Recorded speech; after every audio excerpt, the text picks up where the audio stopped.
Salutations. Hi. Hello.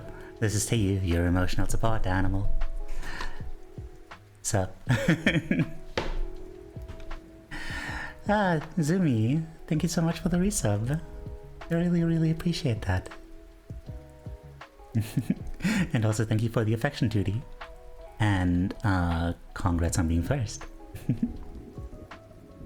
How's everyone doing? What's the high message? May the flames guide thee as well. I'm glad to have you with us. Got the heckin' zoomies, oh my. The heckin' zoomies. The heckingest. Atsumori! Hi there! How are you doing? How are you, my friend? How are you? Wow, I am... oh yeah. Even got a vibe check from Tootie. Well, first of all, thank you for saying I'm loved. Even though that's really nasty of you. Yeah, I'm having like a rainy day in more ways than one. Just kind of feeling tired. Which I realize is not terribly unusual, but still. But we're gonna try to power through that. The thing is that, you know,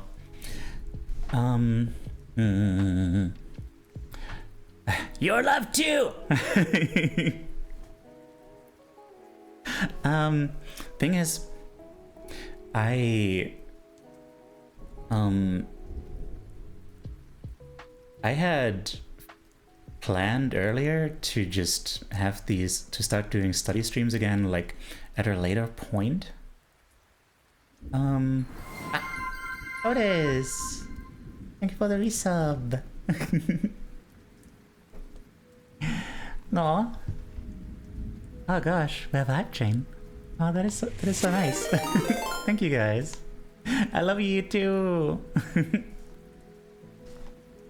Let me pour my ex's love and fighting spirit to you, so all the sad will go away. Thank you. I don't know how much of it. Oh, thank you. Thank you for the bits. It's really kind of you. Also, hang on. let me reduce the thing, the volume of those, because that was really loud. Control audio via OBS. Sound alerts, Twitch alerts. There we are. Reduce those suckers. Tootie's feeling cheesy today. Aw. So rich in fat and proteins. Let me fill you with my love. I understand what you mean. Hopefully, I think.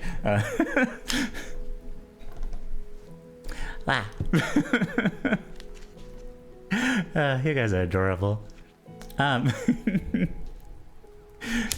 So yeah, like I actually kind of started doing these study streams early because I felt like I need that, right? I think he's blushing. Okay, but why am I blushing? There are many reasons. One might be red in the face. It could be, you know, emotional. It could be fear.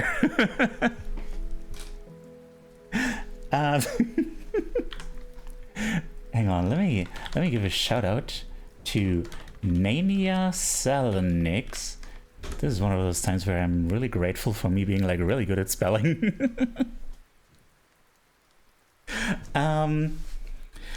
They had a stream recently of What Remains of Edith Finch, and it was intense, but not in the way that I thought. I thought they were going to be all like emotional about it, but instead I was the one who got emotional because Naya really has a way of like going deep with these analyses and asking the right questions to make you just think about stuff, you know? And yeah, super, super cool and fun, yeah. And one of the questions they asked was like, for example, what does your room say about you? And I was like, ah, God, don't make me think about that. Because, yeah, my room has been kind of in this in-between state ever since I moved in. Never really arrived there. And, yeah, and then also the whole game was like about death and about how, I don't know, it's really difficult to grasp what it really ultimately means. And I've been too scared to look deeper into it, even though there's clearly something there that really wants to be looked at within me, you know? Like, is the volume all right? I feel like it might be, the music might be a little bit loud. And yeah, there was someone in chat who mentioned that the game really made them consider like whether they're really living life or just surviving. And then the coming night I woke up early and I couldn't stop thinking about like, man, they're so much better at like the thing that I always wanted to be, which is, you know, I want to provide a place of comfort for you guys, but also I want to still provide like these nudges of like inspiration, of like you know, pushing all of us a little bit towards growth. And yeah, and then it occurred to me, oh, Chibi Meat, hi. Thank you so much for the follow. And also thank you everyone for the for the hype chain. I really appreciate that. Yeah. Hi. Hello. How are you doing?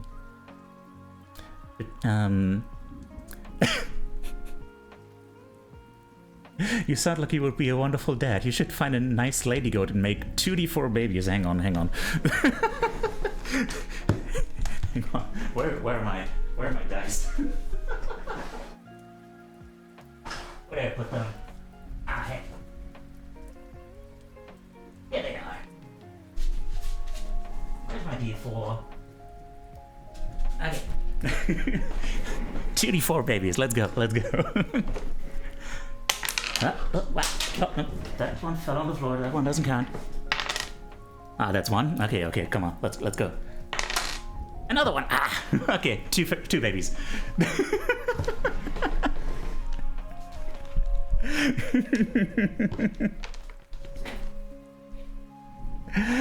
Do I pass it? Do I pass the skill check? I don't know. I mean, I'll be fine with two. I'll be glad if I can, like, you know, get anywhere at all in terms of having children. Where was I?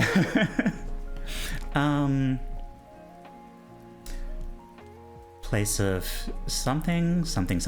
Yeah, and like I was thinking back to like I don't know how it happened actually, but it just occurred to me that some of the happiest moments in my life where I felt the most alive and stuff were involving books, you know? Like, okay, I can't think of terribly many examples, but like there was one time I was studying up on like communication, and I just had this amazing insight like about communication in its most basic form, and it was like, oh my god, I understand so much now. It was like explosions in my brain. It was amazing. An epiphany. Yes, that's what you call it. And you know, another time was reading Aria, the manga. just that was really nice. But yeah, and yeah, basically, I just wanna study. I just want to learn more and challenge myself to put more input into this brain of mine, and so, you know, just for the fun of having insights and thinking, and also you know, to actually feel like I have like competence, you know, because I feel like my brain hasn't been working terribly much recently. Like, feels like it's degrading, you know? I used to be like just thinking so hard all the time about all sorts of stuff, having interesting thoughts all the time, and now it's just like,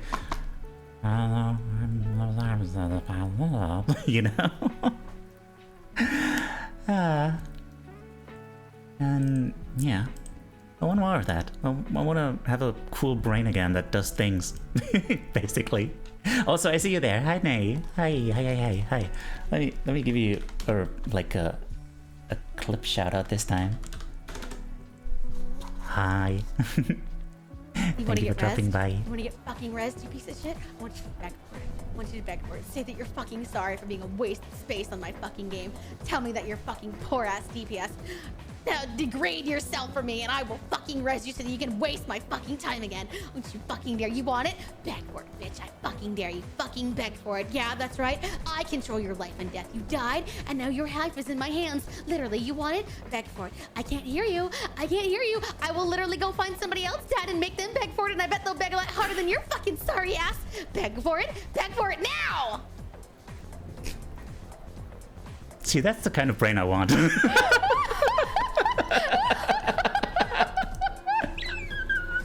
Oh my god. Mommy, I'm sorry. Revive me, please. Give me one good fucking reason your sorry ass deserves shit from me, huh? I only have one rest for the next 30 seconds. Tell me why you fucking are. You have 10. I mean,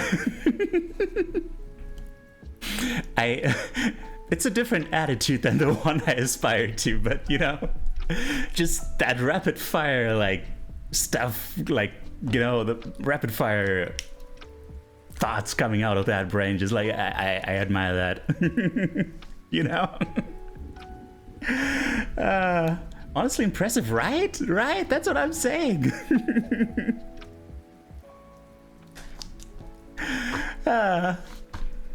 Yeah, Nay is the realest motherfucker I know, basically. And yeah, not for everyone, but definitely definitely comfy if that's the kind of vibe you thrive in.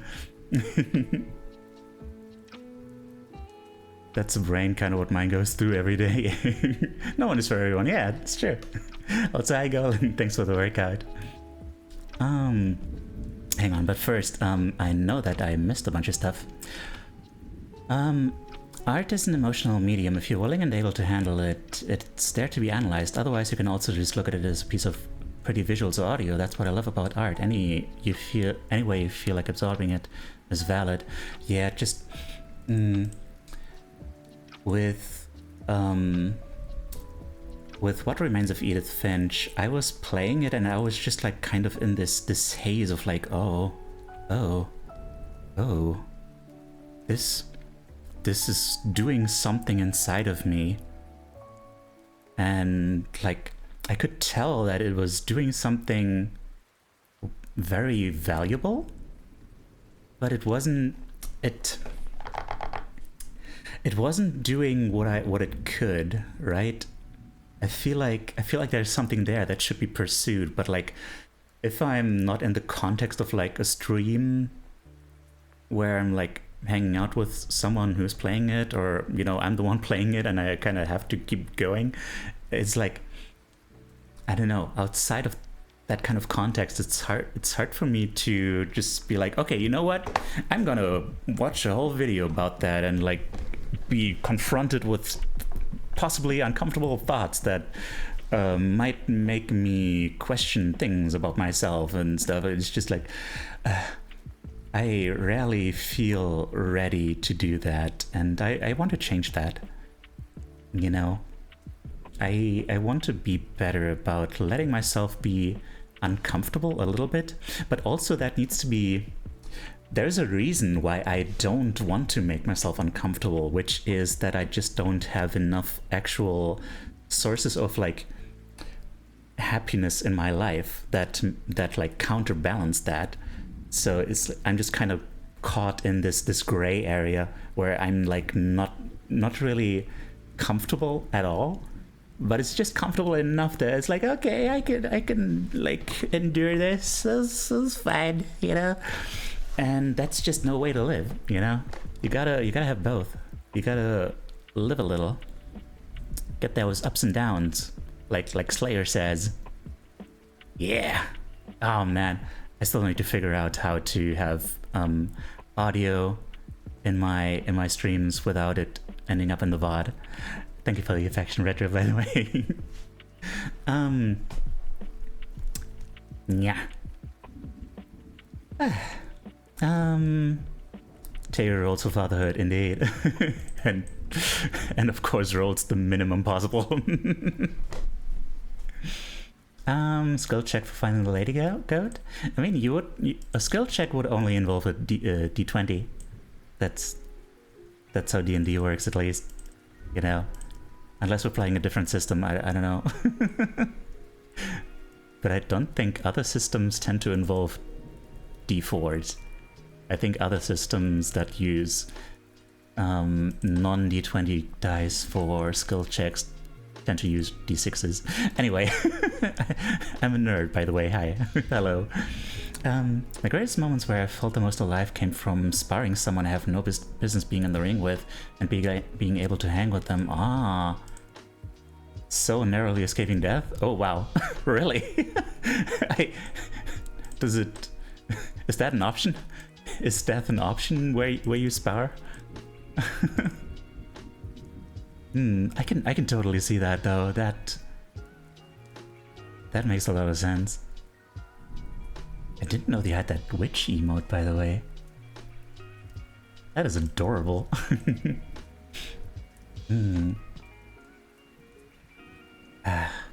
Man, the only time I really sparred with someone, if you want to call it that, was like at our graduation.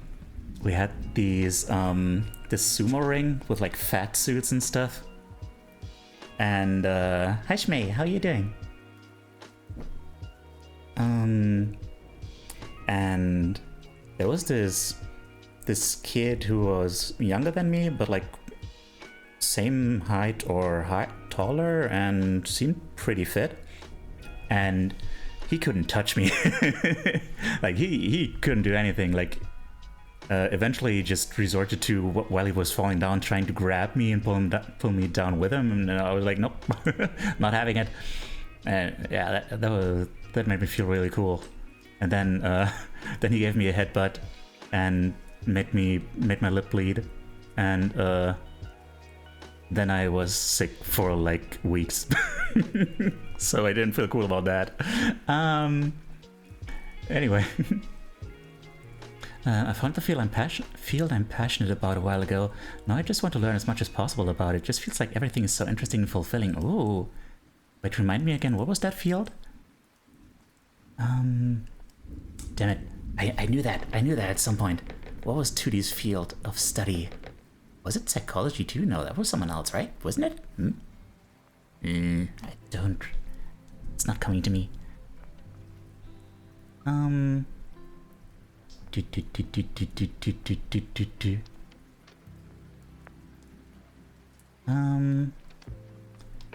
one is for everyone. I'll be honest. Last time I was on Nania Solanix's stream, I hopped in, said hi, and skedaddled to bed. Feel so bad I haven't been able to be more there. Oh, that's fine, that's fine. Don't you worry. I've had a shit day today. Stubbed my fucking toe so bad it bent back and bruised. It's not broken, but I'm limping. Oh no. Oh, that must have been so painful. I'm so sorry, dude. Oh. I remember the last stream I was in was really enjoyable. I think it was Haven, that possible? Ah, yeah. I guess, you know, they can't make that game less wholesome. And wouldn't want to either. But yeah, that is just... That made Nay soft in the heart, I think. Like, just, you know. It took me forever to realize you were just behind on chat. Yeah, sorry about that. The fuck you respond to?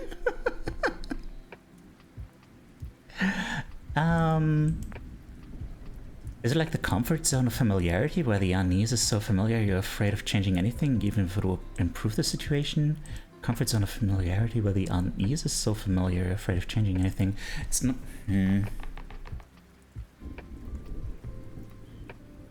I guess? I don't know.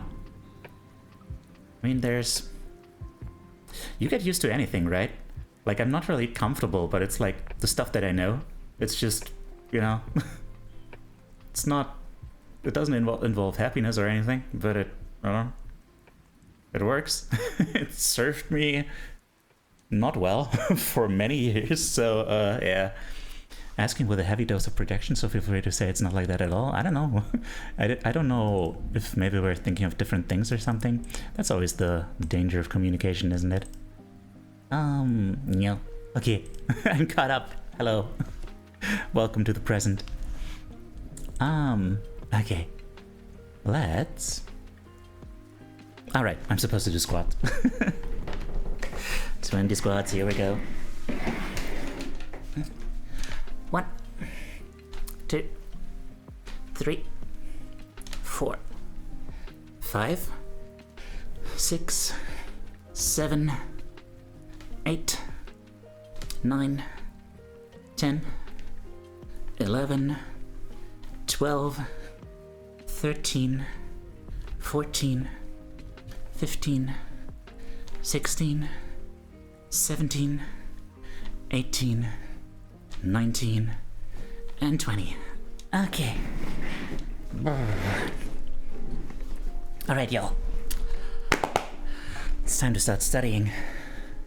The present sucks. I was promised flying cars. Well, that's the thing about, you know, having expectations.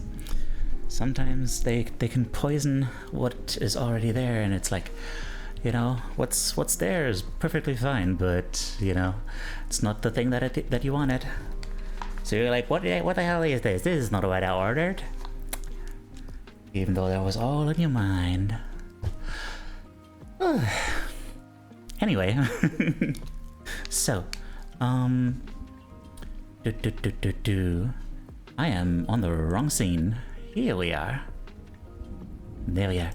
I think 30 minutes focusing on work sounds good. And then taking a break for 15 minutes to actually talk about what I read and stuff. Does that sound good? Maybe it's a little too little for the break.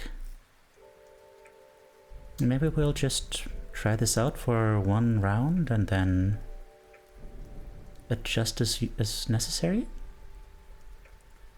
I mean, to be fair, I don't think there's gonna be terribly much at the start to discuss. Like, the first thing is just gonna be like, yeah, habits are good. And, you know, basically, I'm gonna try to skip as much as possible. Skim through just, you know, these books always start with like, you know, there it is. How and why I wrote this book. It's like, you know, because you could, because you had the knowledge and stuff. It's not that deep. But I guess, you know, that's actually kind of the thing that one of the main things that I had like this big epiphany about that I mentioned earlier is that, you know, because there's this very simple looking model of communication that's like someone has a thought and uses like these building blocks of language to try and represent this thought, puts it out there, and then someone sees that encoded thing and uses their own building blocks to try to recreate that and figure out what the other person was trying to say. But their building blocks might be a little bit different than the building blocks you have. So, you know, so you might get something entirely different out of it. Or, you know, there's a lot of stuff that can go wrong. And basically the reason why, like, for example, books need this whole, like, preamble about, like, hey, this is who I am and this is why I wrote this book and stuff. It gets you in a similar enough mindset to the author that you're, like, starting to be on the same page about this stuff. So, you know, so that hopefully by the end you're really, like, synchronized on those ideas that he's trying to present. Otherwise, if you just have like this small list of stuff, then you'll look at it and it's like, oh, that's a list of stuff, okay, noted. You know. But if you go through this whole process, then you're more likely to actually internalize it all and consider it as important as this person who wrote a whole book about it. A whole book of, like, how many pages is this? 200, 400. Oh my god, how to apply these ideas to parenting? Holy crap, there's a lot of... What's the opposite of preamble, like postamble? Anyway, let's go do the study thing.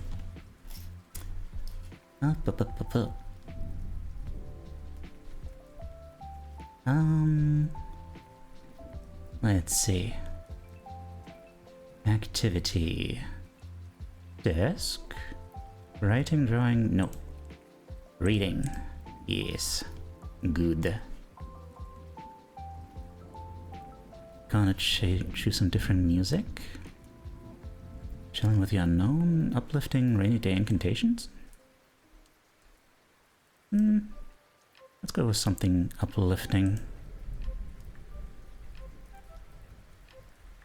And to-do list? No. Timer. We want 13 and 15. Let's go. Where do we put the timer? Right here? Sounds good. Up. Alright, y'all. See you then.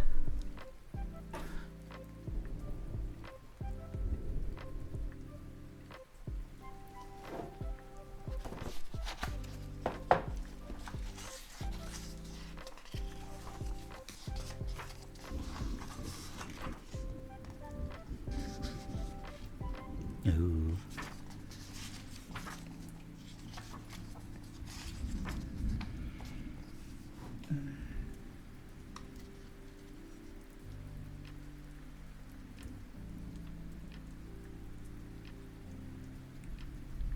What the fuck?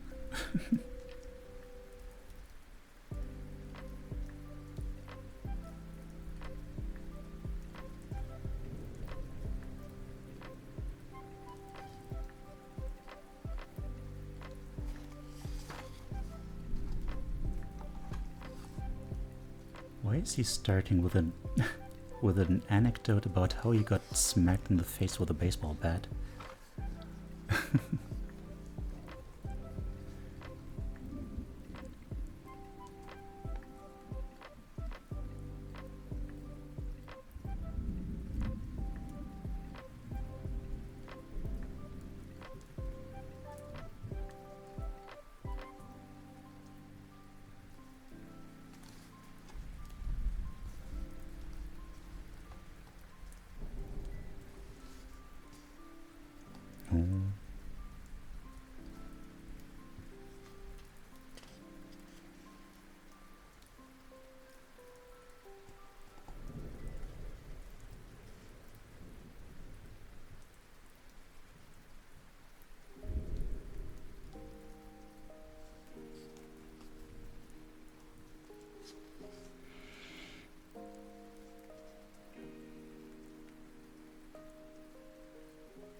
Hey, that's actually a really cool way to start a book like this, because like you're grabbed, like you're like, what the, why are you starting this book like this? But Samori, I'm afraid I haven't taken any notes yet. There's nothing to copy.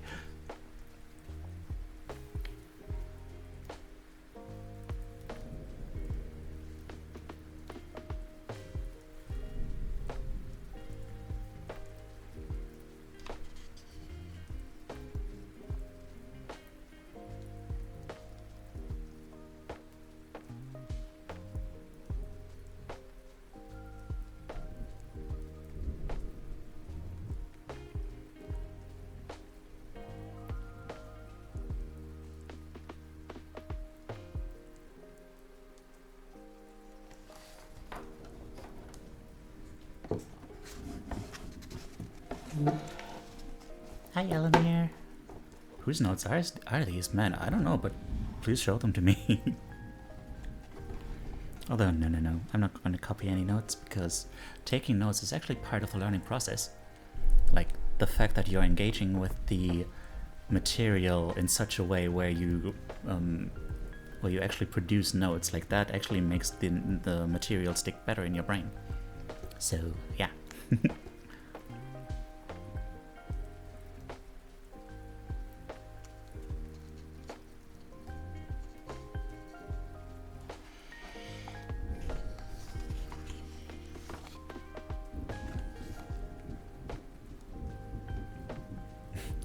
You're a bad kitty.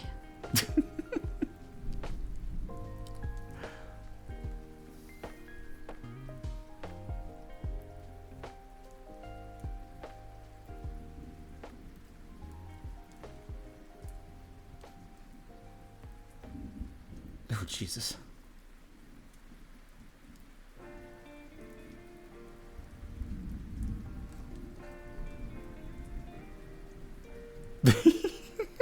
No, please don't. Freaking heck.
Oh no. Please not the soundboard.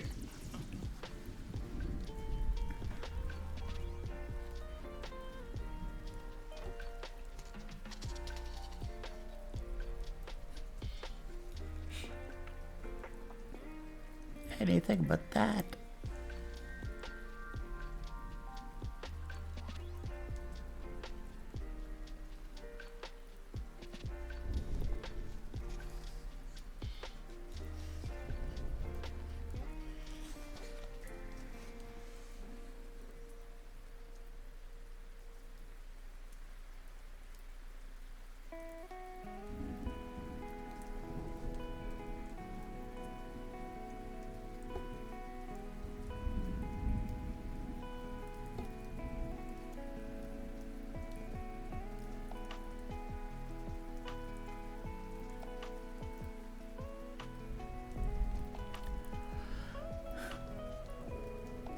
I'm doing pretty okay.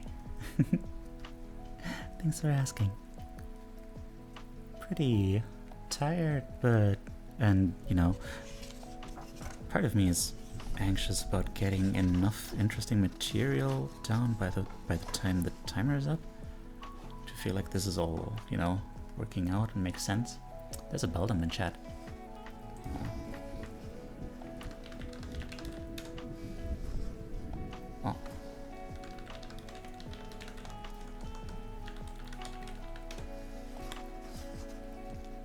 Just got back from a checkup. Ah!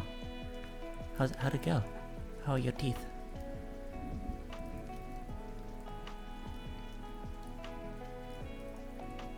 Good. I'm glad to hear that.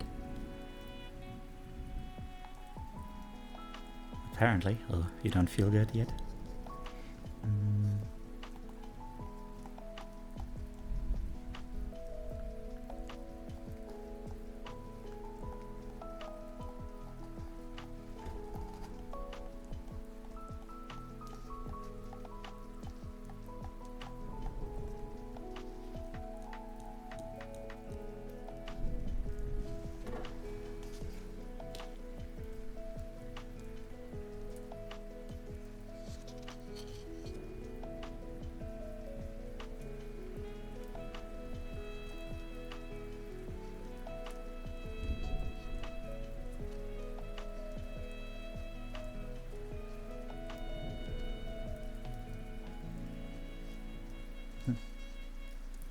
Considering I got 4 holes in my jaws, I'm doing okay, yeah.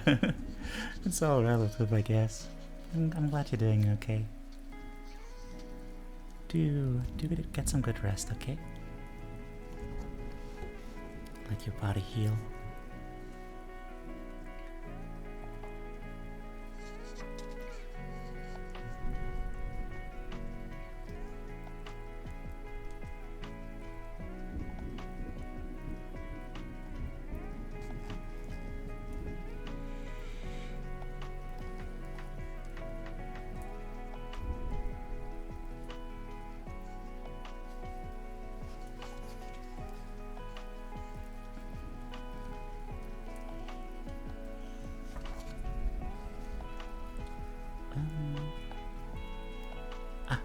Good luck with dinner. I hope it goes well. Thank you for the lurk also.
This is a very charming dude, this James Clear.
Hi there.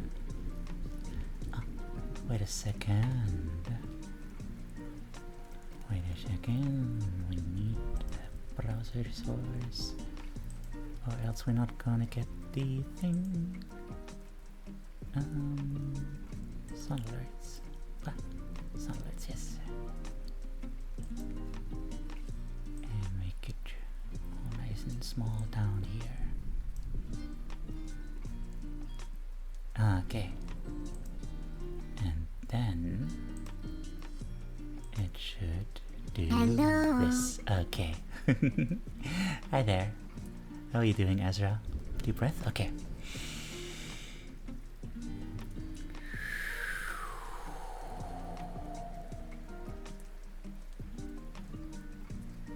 What's up, Ezra? How are you doing? Good? You work. Good. Proud of you. Hope you're good too. I'm alright.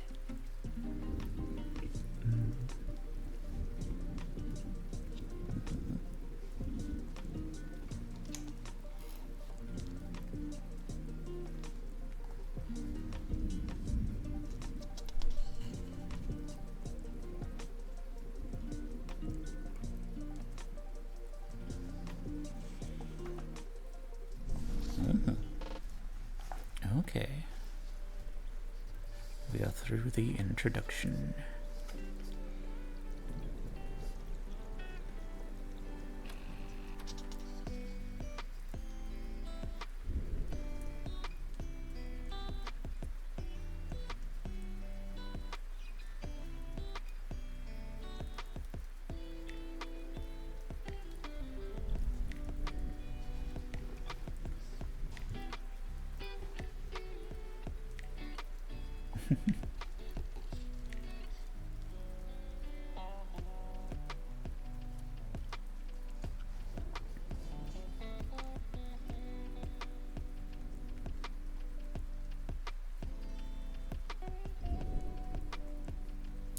Aggregation of marginal gains.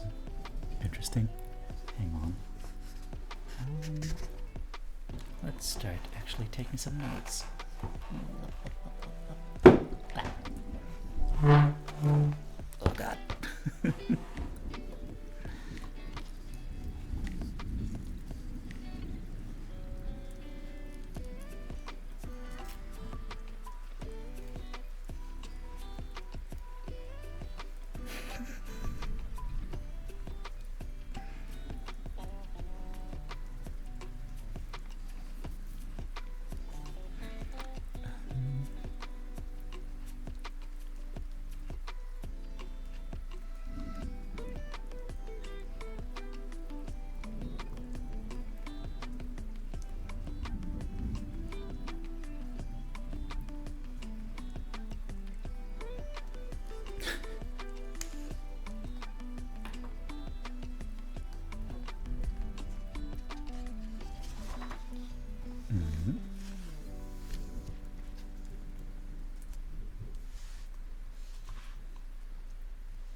Holy crap.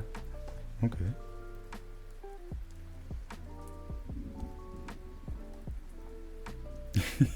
Oh, do my eyes close when I look down? I can't tell because I'm looking down.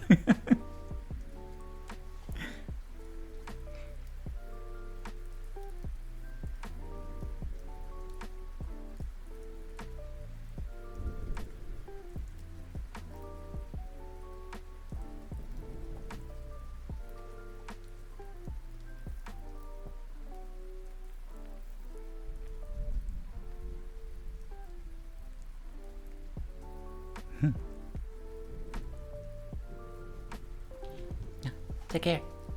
Velocity, hi there. How are you doing?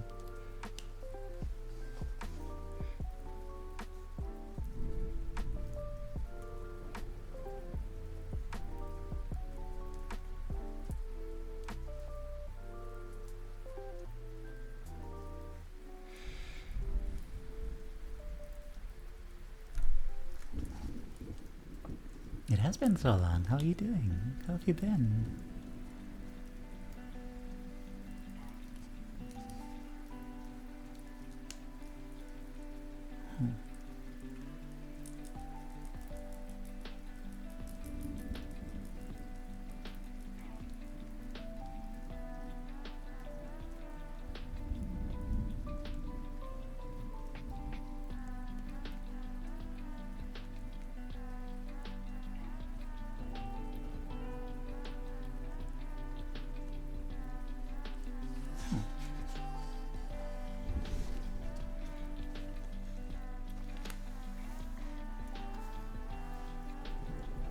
Oh damn, that's a long time.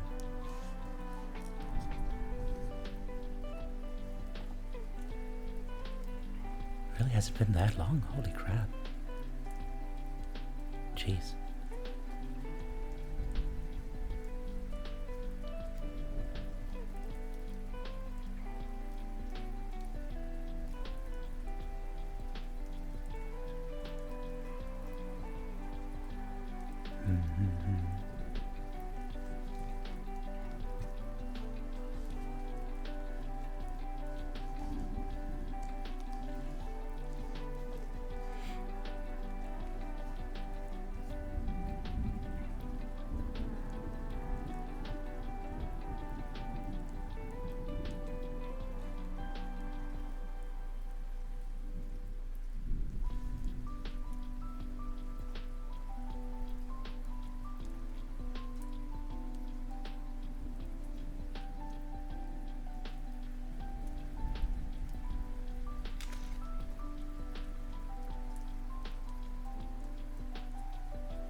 What is the opposite of an improvement?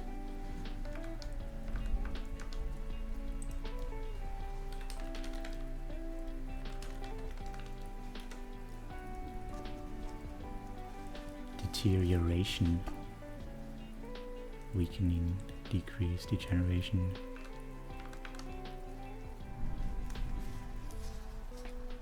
Degeneration. Sure, let's go for degen.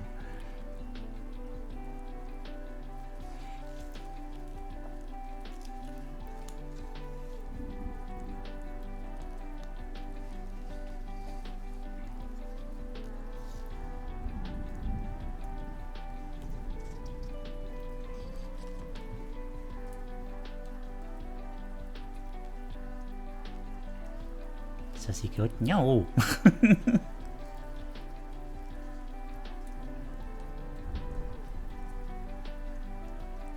There's a Milcery in chat. That is sussy.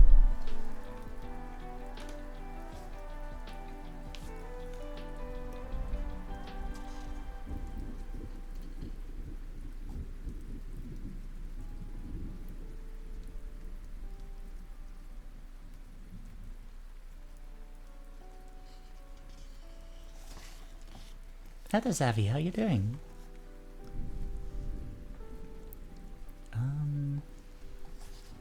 Wait, where does it say the thing? There we are. Can I move this? I can't. Hang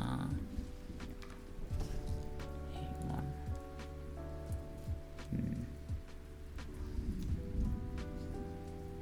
Your ankle is healing. Ah, that's good to hear. Wow. Okay. Let me just move over here. Okay. Hello.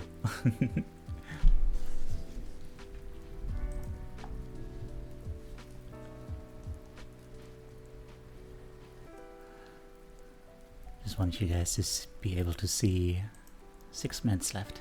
Super Phoenix, hi. There's still 6 minutes left in the focus time, so I'll be back with you in a little bit. Ah, heck. Here we are.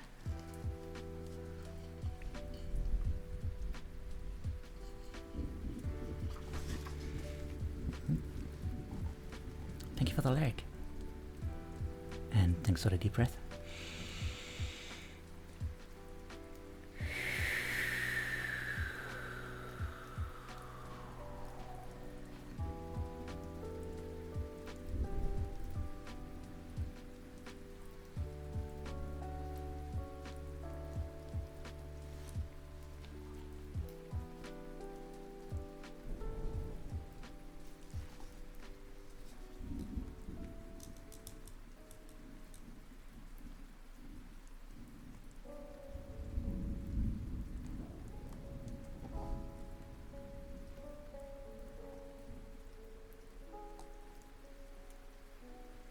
Hi there, Tora.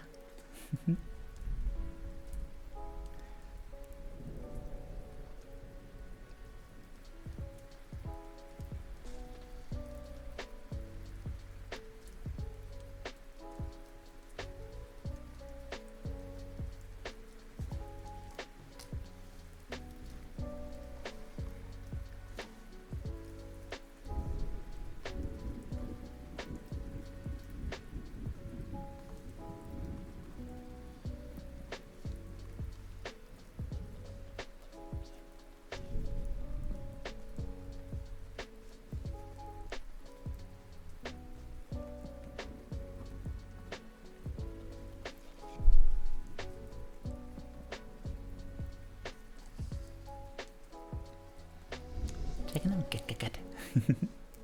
I'm doing fine, I hope you are too.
Hang on, just 2 minutes.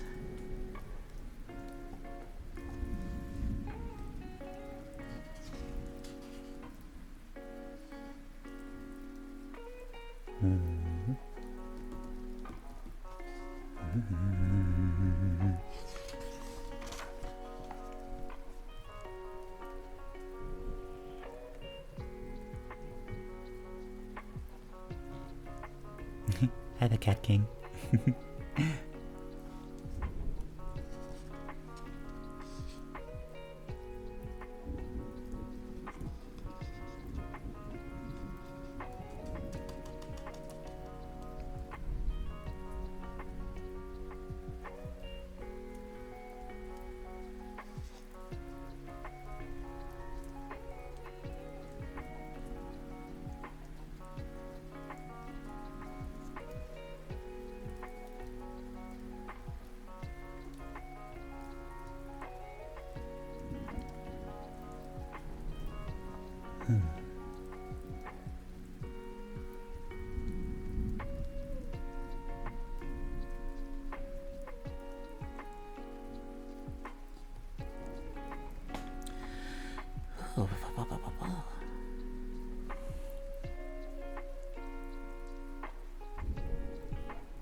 Wait, that emote is amazing.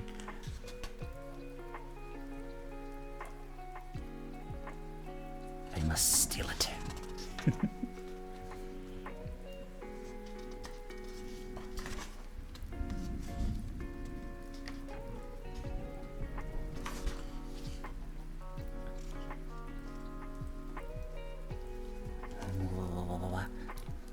Just one moment.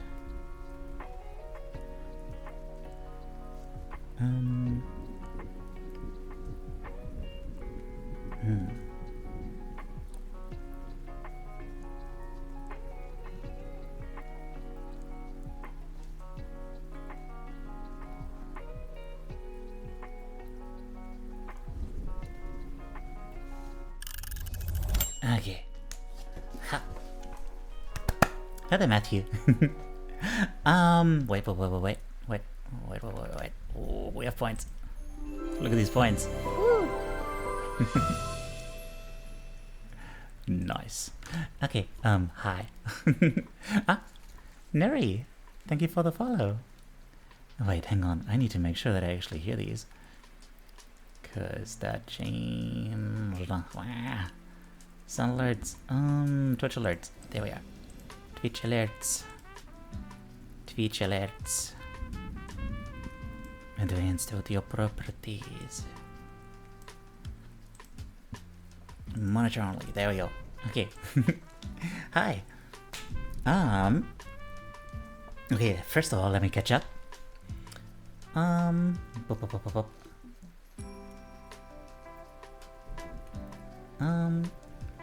Been working on emotes and done my best to put less detail into them so they're easier to understand. Yeah, that's good. Like, if you ask me, maybe because my eyes are bad, maybe because my screens are bad, maybe both, I think readability is like one of the most important parts, like perhaps the most important part of a Twitch emote, because they're super small. And yeah, you're gonna want someone to be able to look at it and be able to tell at a glance what it's saying. It's a cat and a king. That must mean it's a lion. That must mean it's better than me. Well, I mean, I don't think a lion is better than a tiger. Tigers, honestly, a tiger actually, like, since we were on D&D earlier, like tigers actually have higher stats than lions. So, you know, wait, hang on. Let's ask the Google. Lion versus tiger, who would win? The short answer is depends on a lot of factors, but generally speaking, tigers tend to have the upper paw. Tigers are not only larger on average, but they're also more adept at fighting while standing on their hind legs, giving them an advantage in combat. Indeed. Ow!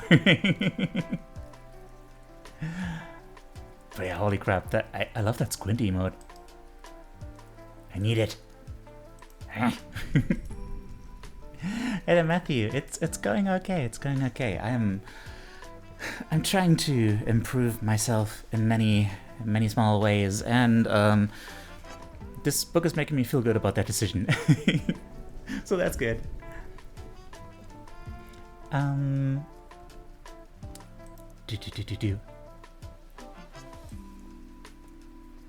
Have to follow this king? Oh, okay. I mean, if you decide to do that, sure, please do. We'll get back to my task of doing emotes. I just finished my pathetic emote. Oh, okay. I mean, oh man, it's too bad that we're kind of having like the opposite cycle. Like, I just got done with my phase of working, and now you're going back to yours. Okay. Honestly, I should have prepared something to like share notes with you guys. You are here? Okay, hello.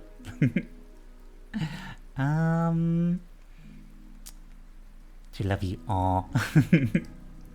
Well, I'm glad. I'm glad to have you here to love me. Thinking of birthday. Birthday. Wait, when is birthday? Remind me again, when is birthday? So.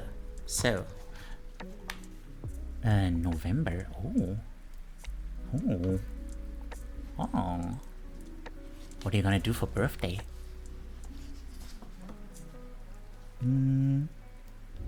Wait, huh? Why is it? Oh, okay. I was looking at the wrong clock. Okay. 5 minutes. We're supposed to keep working again in 10 minutes. So, Atomic Habits is a book by James Clear. James Clear started the whole book by with an anecdote about how he got his face smashed in real bad by a baseball bat. So that's an interesting way to start a book about habits. And the reason is that he really wanted to be a baseball player. He'd been playing it since he was 4. And yeah, he was like in a really bad shape, like having seizures and whatnot, like almost dying. And then, he actually pulled himself back together and got on a college team, and then he became like an honor sports dude or something. He was lauded for his achievements in being a sportsman. And he chalks that up to just slowly building up these habits. That's basically the entire introduction. And well, there's also an interesting part that I didn't take notes on about how he basically based it all on science. But science tends to leave out a lot about like the inner world of people. And like the beliefs and emotions and stuff like that. And he considers this like the first like unified theory that takes into account all that stuff. Which, that's interesting. Hang on. I don't know, I don't have many IRL friends. I hope I have enough money for a fully cute ribbony outfit and plan on inviting friends, including goats, for a birthday stream. Oh, interesting. Yeah. I hope it's gonna go well. So, now the real book also starts with, after the introduction, it starts also with sports. Apparently, the British bike team was like real bad for a long time, and they brought on a coach who believed in an aggregation of marginal gains, meaning that instead of like trying to go for huge, massive like changes in the way he trained people, he actually tried to just get like small little 1% improvements in all sorts of different areas that are involved in biking, in bicycle riding, like giving everyone more comfortable saddles, giving everyone more comfortable Hungary! British, what the fuck is a kilometer? Hello. Thank you for the resub, Lankery. How are you doing, my love? And hi, Rav. How are you doing? And yeah, like I don't know. It even went so far as like painting their truck, the inside of their truck, white, Like the one that they transported all their bikes in so they could spot dust more easily, that could get in like the mechanisms and stuff and deteriorate them, and you know, making sure everyone knows how to properly wash their hands.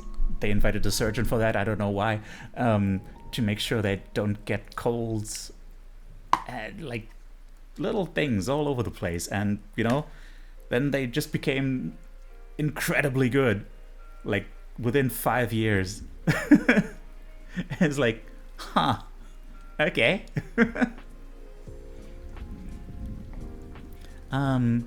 Sleepy as fuck for real, my man. I'm asleep on my sleeping arc. Hey, at least you're on an arc, you know. Definitely heard the story you're telling before, but I don't remember anything else about it. Oh, is this from Atomic Habits? I think I read that book. Oh yeah, it is. It is. Then I should probably put the title somewhere because no one reads Twitch titles for some reason. Hey there, Jinx, how are you doing? Hello. Then suddenly germs were real. Ah, no. I hate that. I wish they unrealed them. Book title. Create a new book title. Let me do that real quick. Atomic Habits.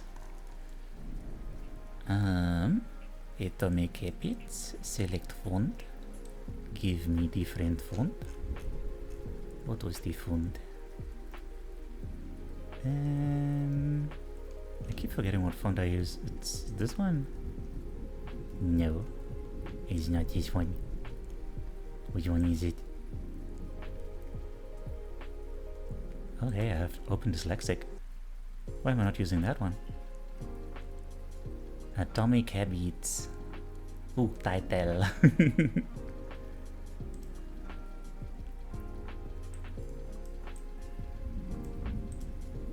There you go. Good to have a chocolate milkshake. Oh hell yeah. Living the high life. Atomic Habits annoyed me so much, probably entirely because it didn't help me in any meaningful way. Well, you know,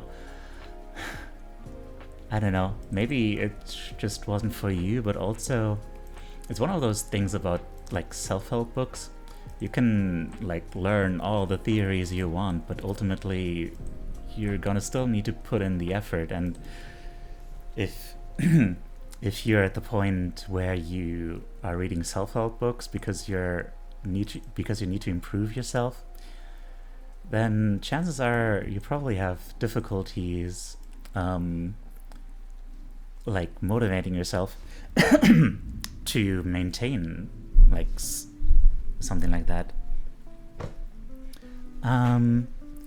But yeah, I hope to be able to yeah, you know what? I'm gonna take this opportunity to advertise the Discord. We do have a channel there for self-improvement that I haven't been using, and I want to get back on that. Like, I'm also so bad about like maintaining habits and stuff. And yeah, I think that's like one of the first habits I should work on, is to actually use that channel and like recruit y'all to keep me accountable. Like build a habit to build other habits on top of. Cause yeah, like the thing about habits is that once they're like really internalized, they just happen automatically. You don't really need to motivate yourself to keep doing them. They're just in there. They're second nature. But if you have a hard time getting to the point where they're even internalized or anything, then it can help to like use some hacks, like, you know, getting people to keep you accountable. It also works as like a reward and or punishment, you know.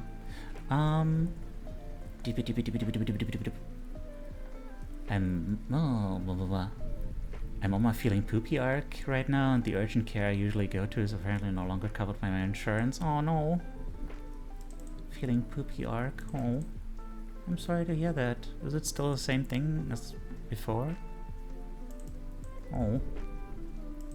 You know, if there's anything you want to talk about, like, if there's anything that can be talked about, or, I don't know, I guess if it's just, you know, chemistry or something.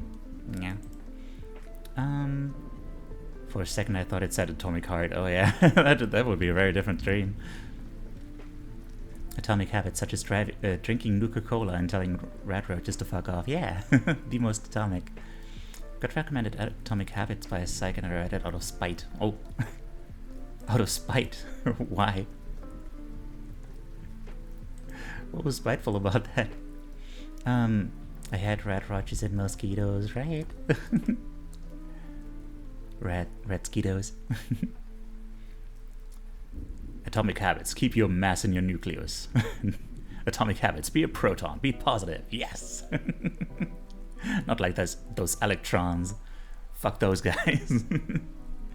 Out of my self-improvement era, I'm in my bedrot era. I mean, if that's what you want to do, don't recommend it, but you know, you seem to be doing pretty well for yourself.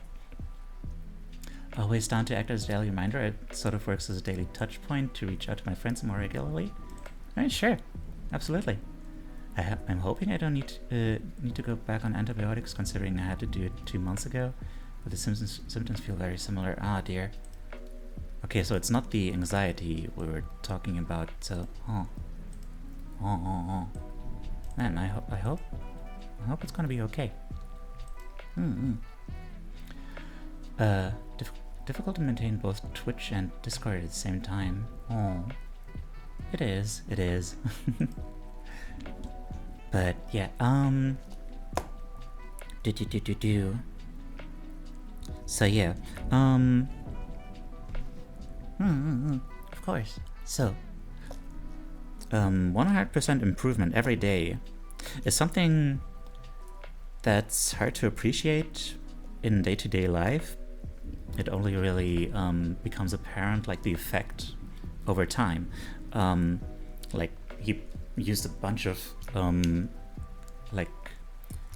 comparisons. Like, for example, if a plane takes off in a certain direction and then they shift their trajectory by just like a couple of degrees, then by the time they are across the entire country, they'll have ended up in an entirely different place. It's not something that you notice in like the first little bit, but like, you know, it compounds over time. And the same goes for 1% degeneration. So like, if you improve like by 1% every day for a year, then by the end of the year you'll be like several times as good as you were before. You know, just I think that's, you know, that's not really realistic. I don't think improvement works that way, but you know, just as a little thought experiment. Meanwhile, if you keep if you keep getting worse by 1%, then very soon you'll be at like 0. Which also doesn't work that way, but you know. And the thing is that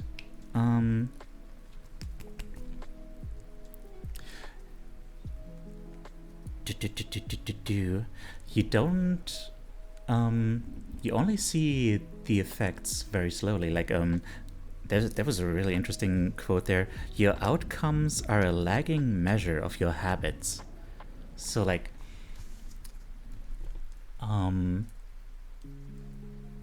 if you have like habits that will make you wealthy in the long run, for instance, then you won't start out wealthy, but you will eventually get there. It's just the measure for it just comes at a later point. But also, again, the same goes for degradation for like 1% worse every day. Like if you eat unhealthy for like 1 day, it doesn't really matter. But if you then keep being like, oh, it didn't make a difference, so why not just keep doing that, then you know, then eventually you're gonna look back and you'll be like, oh shit, I really let myself go. I feel like shit, you know? And another quote that really kind of goes hard, hang on, there was, time magnifies the margin between success and failure. It will multiply whatever you feed it. Good habits make time your ally. Bad habits make time your enemy. That one really hit me because I do feel like time is my enemy. In 100 days of perfect, yeah. Sensitive dependence on initial conditions, chaos theory. Wait a minute, I see antlers. Oh dear, since that anime meme song. Oh.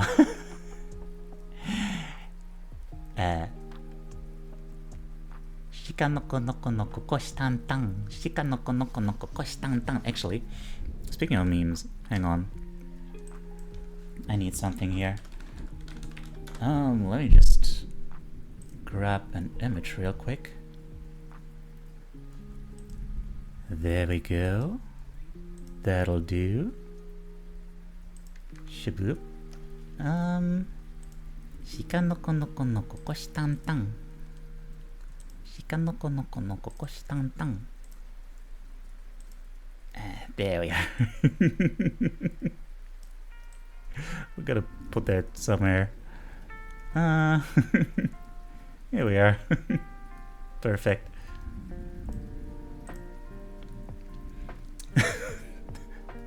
It's looking a little cluttered in here, but you know what? That's fine.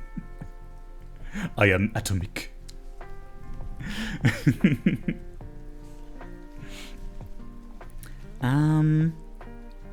So yeah, and the last little bit that I didn't manage to fully take notes on, prefer the version of that Shiko noko noko that just loops that part instead of ramping up to the chorus. Yeah, I mean, if you can stomach that for that long. At the Crystal, how are you doing? I've been kind of okay, I guess. Yeah, I haven't seen the show, so I don't know if that's the ED theme. I think it's the opening. In case of Dementors, eat chocolate. I wasn't aware of that. Okay, I'll keep that in mind. Then EP again, yeah. Are you sure that's not because of that all-nighter you pulled? Are you sure it's not because of that? I got my eye on you.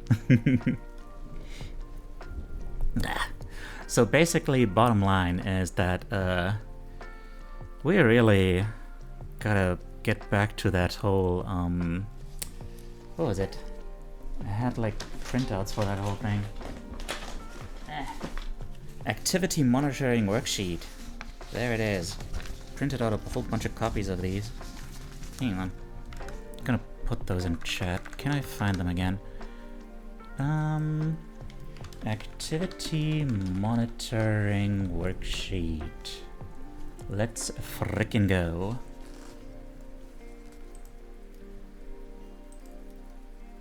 Social work, great. Behavioral activation, yes, good. Behavior, worksheet, therapist, activity list, Where is it? Where is the thing?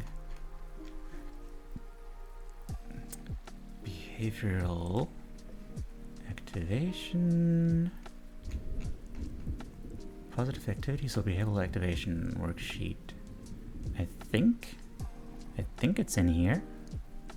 Maybe? No. It's just a preview. Hang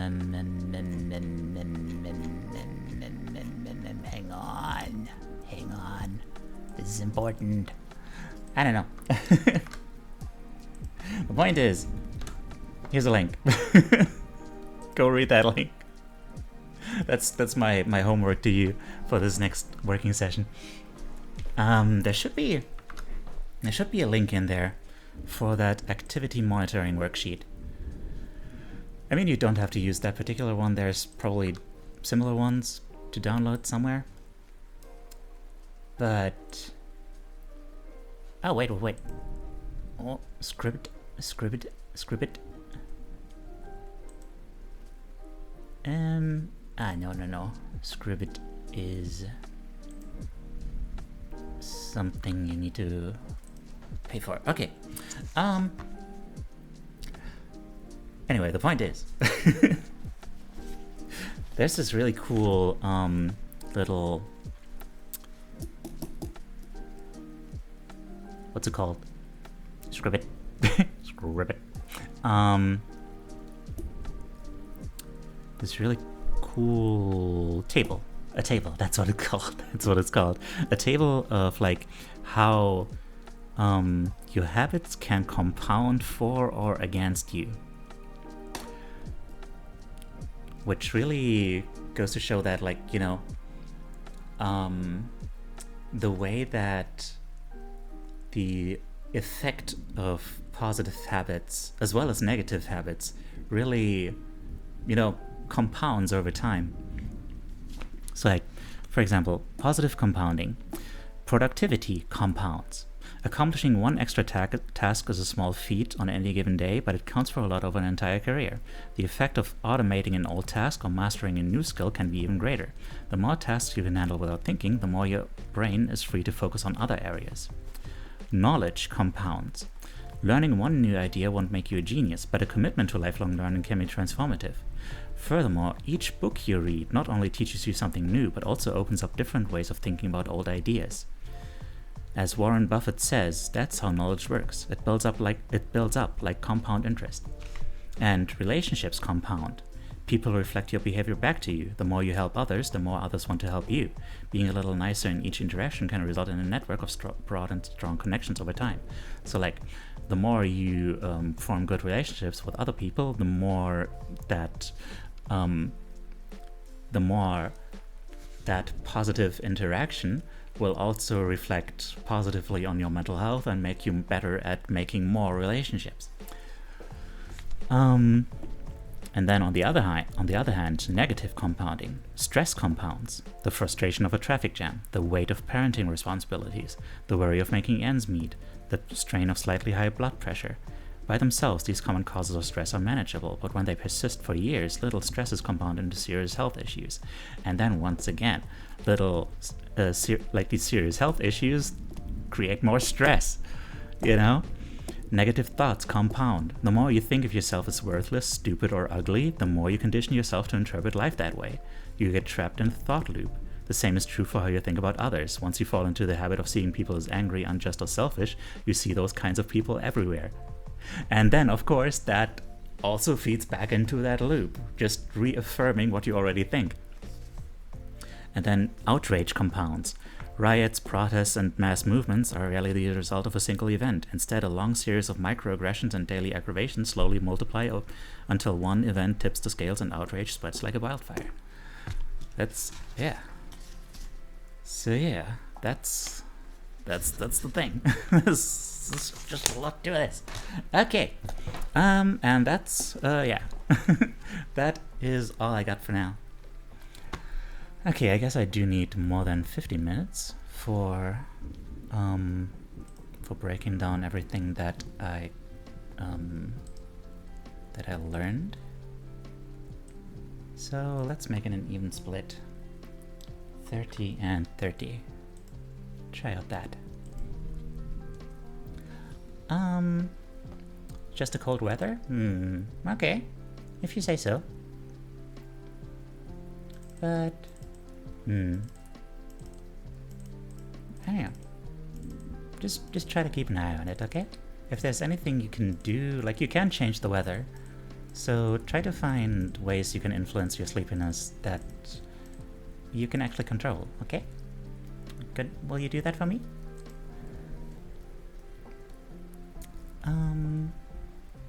Yeah, okay. Let's do this.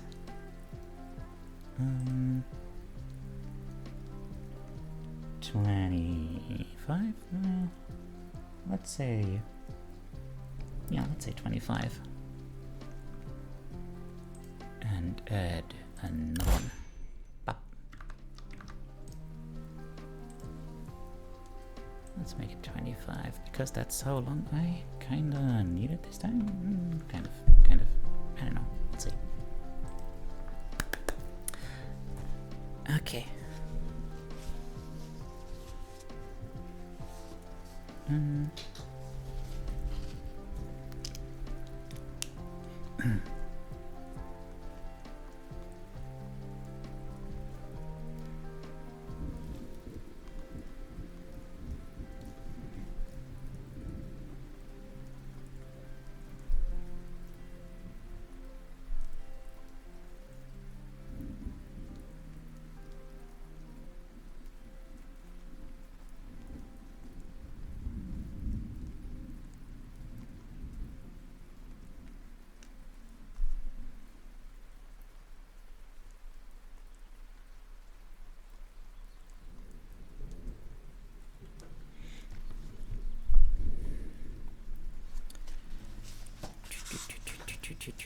Knowledge.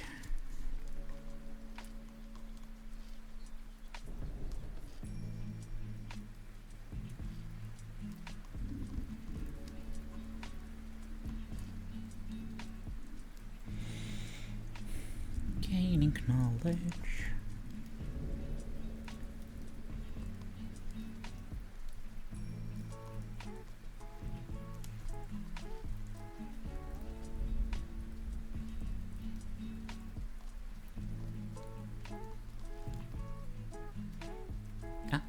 Definitely felt those compounding thoughts in real time before. When it finally clicked, I changed how I talked and joked about myself around my friends. Asked that they do the same, and I can feel the difference now. It's so small, I almost wouldn't have even guessed it was the way I was talking and joking about myself. Hey, I'm so glad you made that experience. Also, hi there. Thank you for being here. That is so cool. I'm glad you made that decision.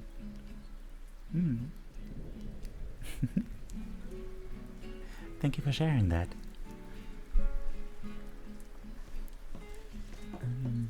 Relationships.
Okay.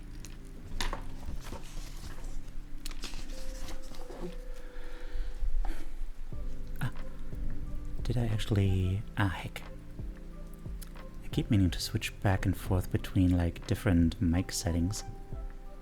I was on my ASMR settings during that break time. That's not ideal.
Hi, Techie Rob.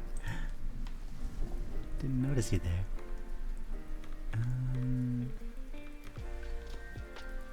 Herdier.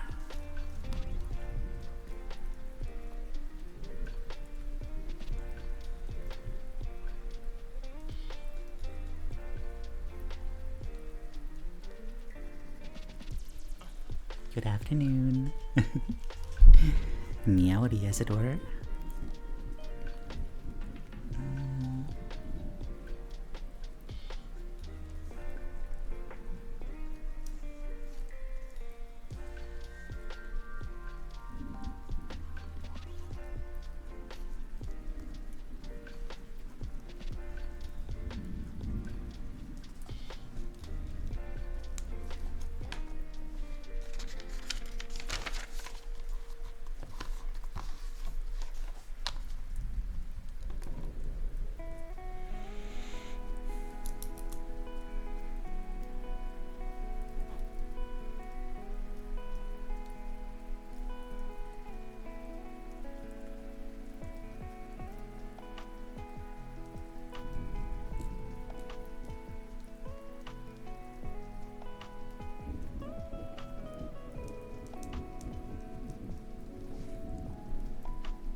God damn.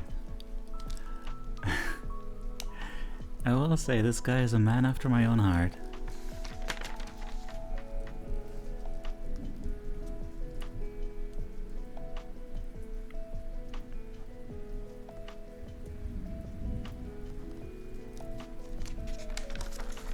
Ah, Valk, hi there. Thank you for the hydrate and the deep breath.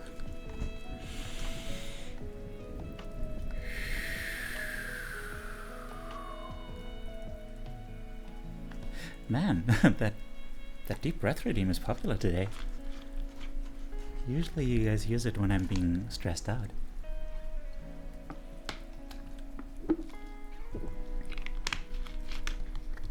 Unless, can you guys see my leg just bouncing up and down? I assure you that's perfectly normal. Can't be stressed if always deep breath. I'm sure you can, but you know, it definitely helps. How are you doing, Valk? How are you doing?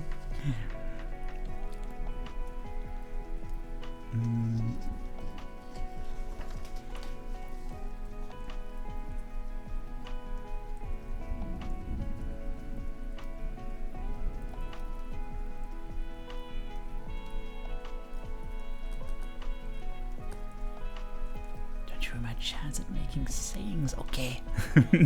Sorry.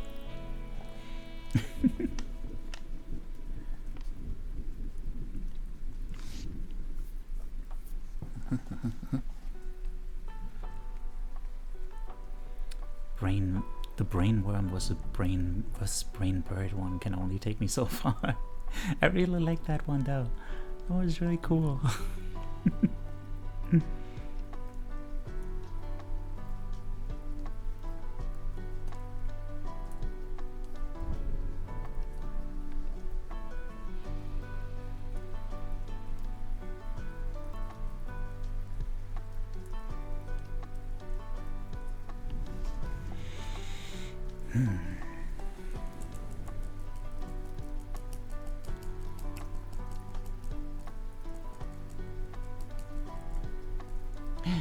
Miku! Hi there!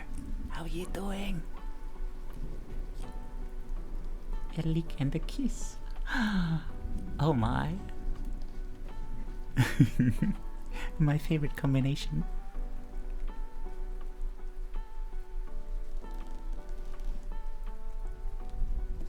Oh shit. Oh man, dude's making some statements. Forget about goals, focus on systems instead. Holy shit. Okay, you have my curiosity.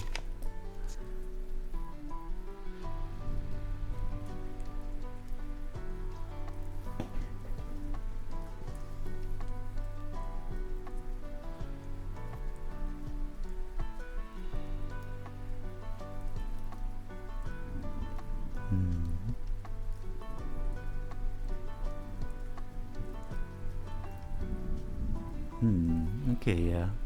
Oh, I'm reading a book. This is a study stream. I don't.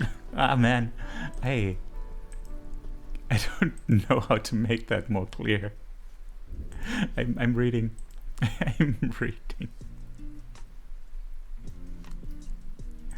I'm reading for like 14 more minutes.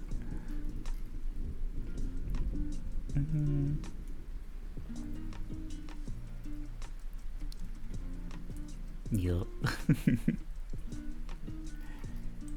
Atomic habits. Hang on.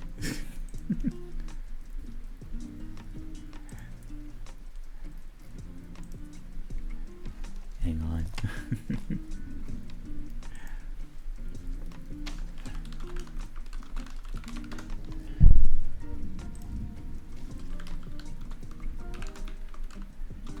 It's fact. Well, it's non-fiction. I guess. I guess it would be a little bit, a little bit arrogant to claim that it's fact.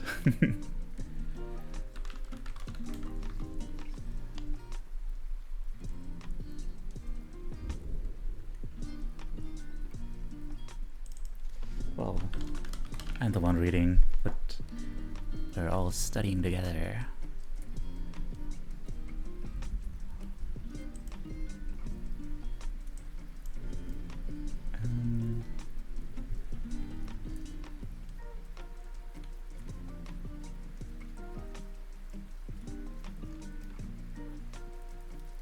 What the fuck? Where did it go?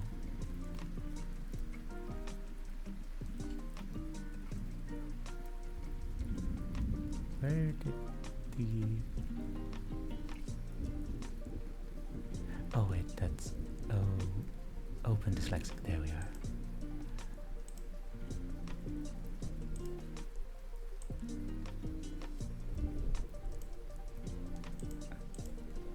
Okay, it's about forming good habits, yes, indeed. Oops. The most atomic of habits.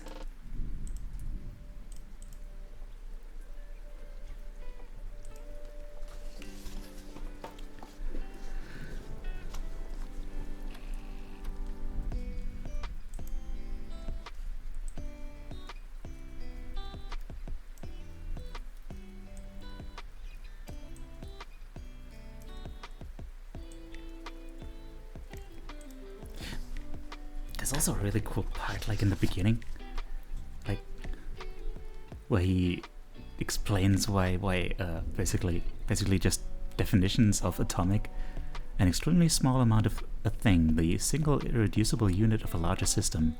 2, the source of immense energy or power. Oh man.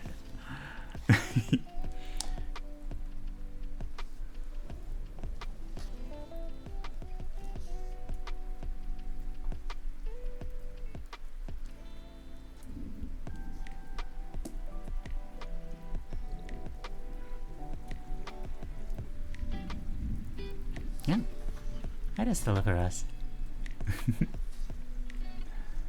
I mean, it's for reading and then, you know, repeating for you guys. So it's like both so that, you know, I used to do study streams in a way where I would just read the whole thing out to you, which is, for one thing, very questionable in terms of copyright, and also made everything take forever.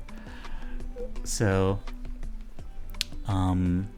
yeah, this is kind of a co-working stream, and also, you know, repeating that stuff back to you guys also helps me actually strengthen the knowledge in my head. So yeah, it works in several ways, I think. I think it's a good concept.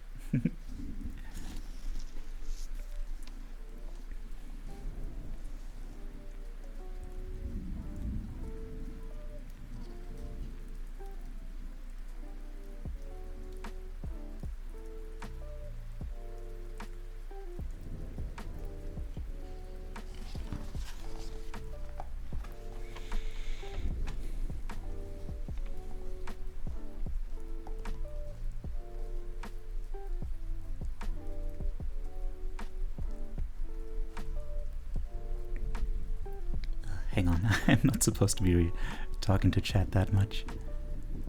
But yeah, copyright is stinky. Spirit City not in... We don't know if I have a reason to use it. Yeah, it's... Spirit City is basically just a bunch of little like productivity tools together. For me, it's mostly cool because I have like a nice visual and nice like royalty-free music I can safely use. So for my streaming purposes, it's ideal.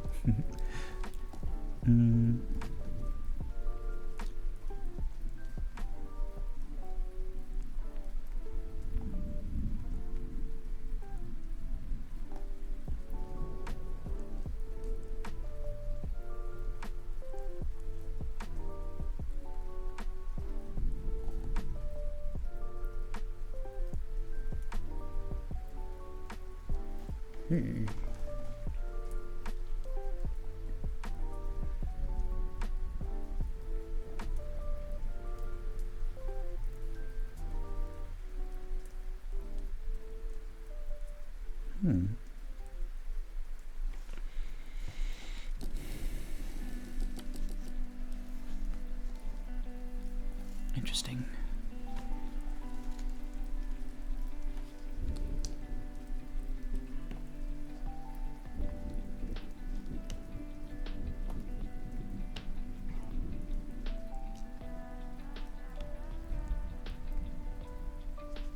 Jesus. Yeah, I guess they really expect that you're like making money, like noticeable amounts of money from that, like anyway, I'm not making a lot of progress. Hang on, I also need to take a pee break. Damn it, Golan.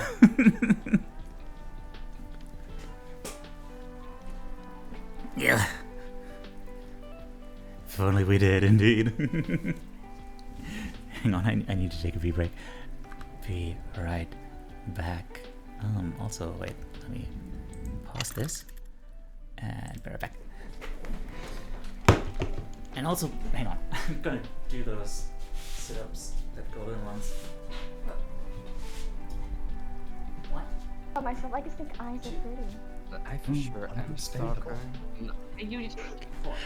Sorry for the cop out, but the only thing I could think of was like pornography. Hey, you don't need to like literally be secretive about this, man. You couldn't. Literally everyone watches porn. It's not a secret that someone does. Yes, I don't think anyone would Like really at this like point, you can literally like walk this outside, moan loudly, and people wouldn't give a fuck. No. I mean, you could have just drawn, drawn a no. door and just a bunch of like steamy, Oh make everything God. steamy. Are they okay? Oh no, not the weed.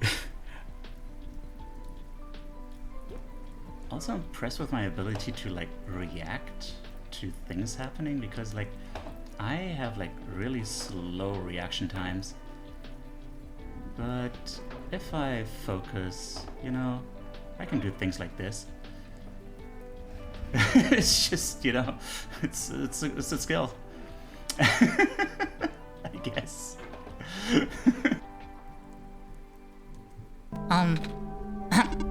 Beep boop. I'm a robot and I eat batteries instead of normal people food. That is not correct.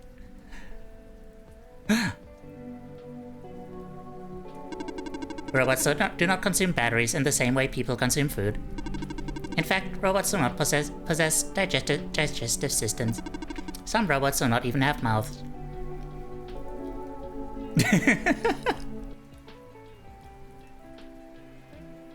Oh. You don't mean that. Why are you so huge? I can never get used to how huge you are. What the hell? I swear. That's what she said. Anyway, oh jeez. You're just destroying people.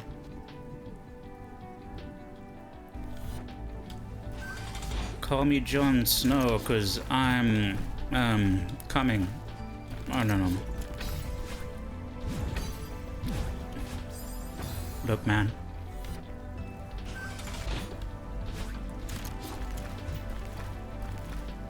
I'm just trying to get by.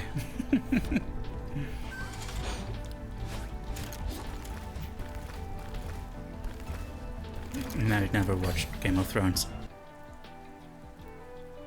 3 questions. Do I want that? Do I want that? And do I want that? So like when it for example, when it comes to playing a difficult game that only frustrates you, it's like, okay, why do you do that? Do you really want to do that game? Like, do you really want to do that game? Like, are you in it with your heart? Is your heart there? And do you want to really want to play that game? Or do you just want to play a game? Like, why is it that game? Is that really the one that you want? And possibly the most important, do you want that? Or do you just feel like you're supposed to want it? Mein Gott, Leute. Meine Mama hat mir einfach erlaubt, dass ich Cola trinken darf. Wie cool ist das bitte? Jetzt zocke ich Fortnite und trinke Cola. Yippie. Yippee! Wholesome stuff became popular, yeah. Bring me my chocobo. Oh, suddenly everyone has chocobo! Wait!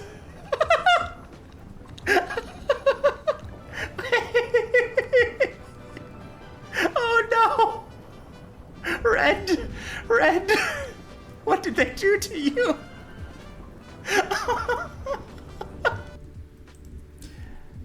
Cute.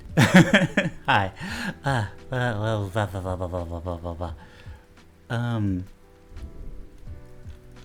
Let me get back to the reading. We have 6 minutes left. Let's go. Let's keep it going. Keep moving. Ugh.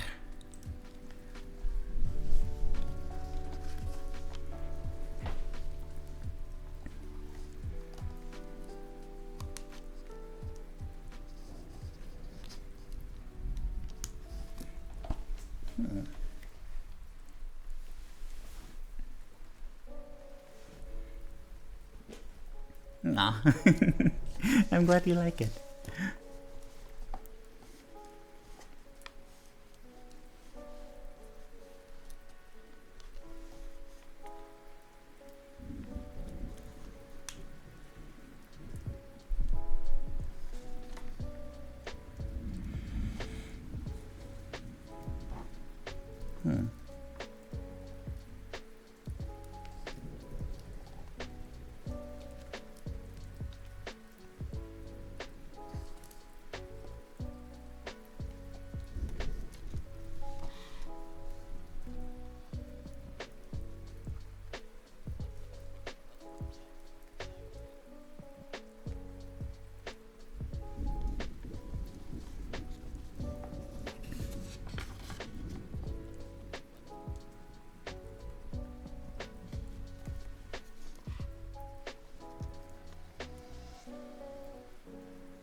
Wait a second. There we are. Wasn't updating.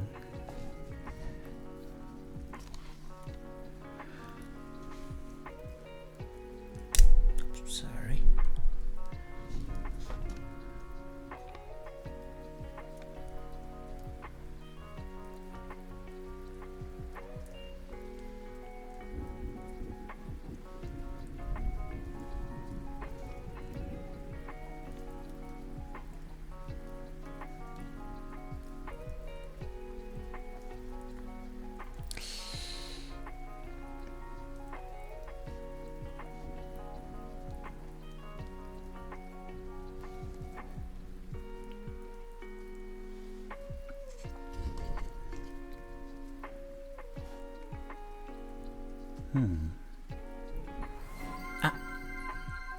Malphabath, thank you so much for the follow. Thank you for becoming part of the herd.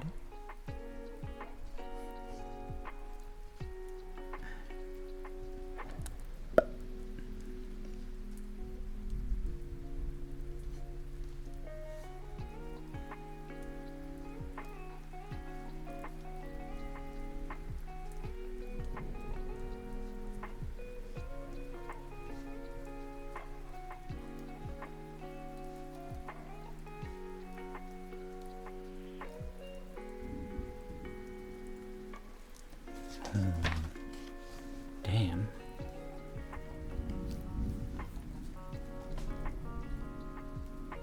Oh.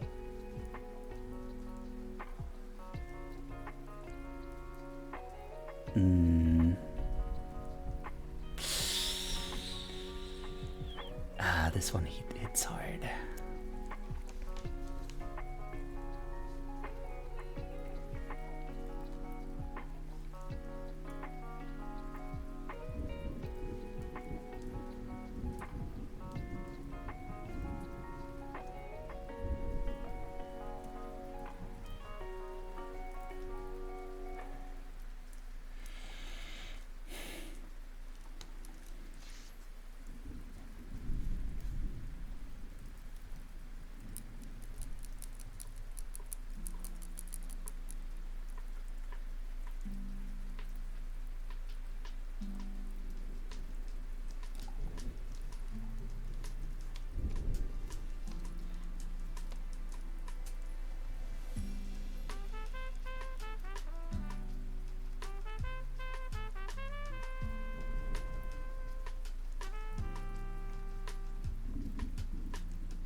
Wait, let me just read the next paragraph.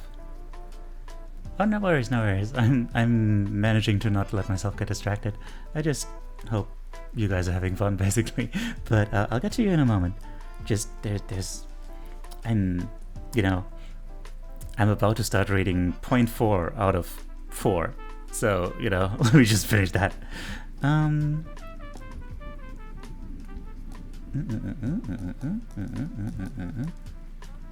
Oh.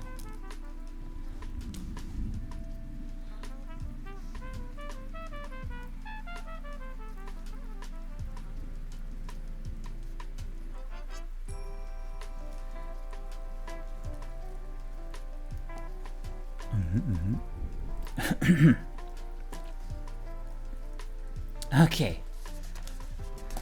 Wow. Somehow I didn't make a lot of progress, but there was still some interesting stuff going on here. Wow. Okay, first of all, let me catch up with chat. You guys were thank you for the love. yeah, like I said, so like there are probably better just overall productivity tools than like Spirit City, but it's just a very cute complete package that especially works well for streamers like me who want to do something like this. But you know, if this vibe is what would help motivate you to stick to this whole thing, to like motivate you to launch it every morning and like, you know, have a little hedgehog you can pet. Look at him. Or you can also, oh man, you can also have other stuff like yum, yum, yum, yum, yum, yum, yum, yum, yum, yum.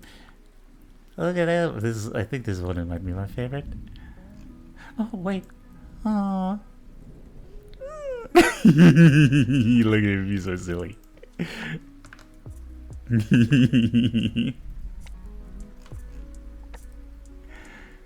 Is there anyone related to like reading? I don't think anyone here is like greedy. Reedy. You're more righty than anything. Oh, yeah, this is cute little dudes here. A bunch of cute little dudes. Not sure what your deal is. this one feels right. Let's go back. Okay. So many silly little guys, right? Yeah.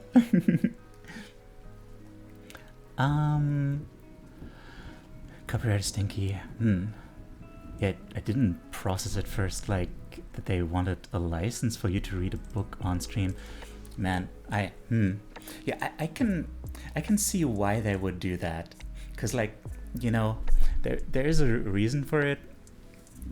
Audiobooks exist technically by recording yourself reading a book. You're producing an audiobook which could compete with their own efforts to make an audiobook. You could technically sell that, and you know, it's one of those things like they have to, even though you don't actually make money like in a reasonable way like from that, they still have to bar everyone from doing that because they can't just do everything on a case-by-case basis, you know. But yeah, it's very annoying. I hope I don't get into trouble for the few VODs I'm gonna upload where I did read out a bunch of some of these books. But I think, you know, the fact that I keep getting interrupted and interrupting myself, and like, you know, I just take so many hours to get through so little, basically means like, yeah, it's no reasonable competition for an audiobook.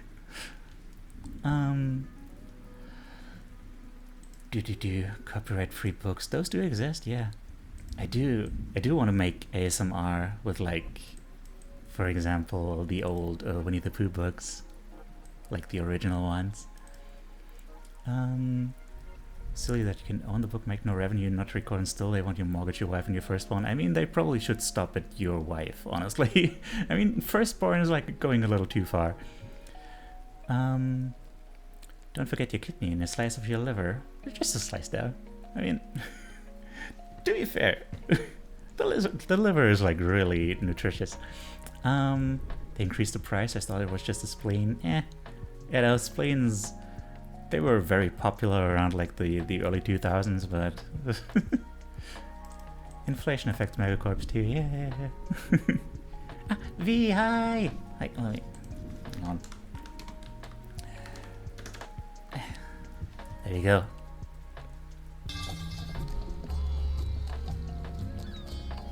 Look at this beautiful creature. I mean, that's not her anymore, but No, I don't want that. basically, V is wonderful.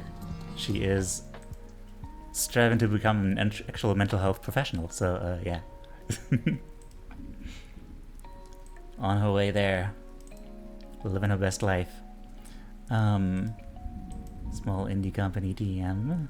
I think they assume that if you read it, people won't buy the book. When the opposite is true, they left the book and they hear it through you, they will buy it for keeps. Potentially, you know. working on it so hard, right? And man, yeah, I wish you all the best. I'm gonna try to start actually working hard on things too, like what I'm doing right now, which does not look like working hard, but you know, baby steps.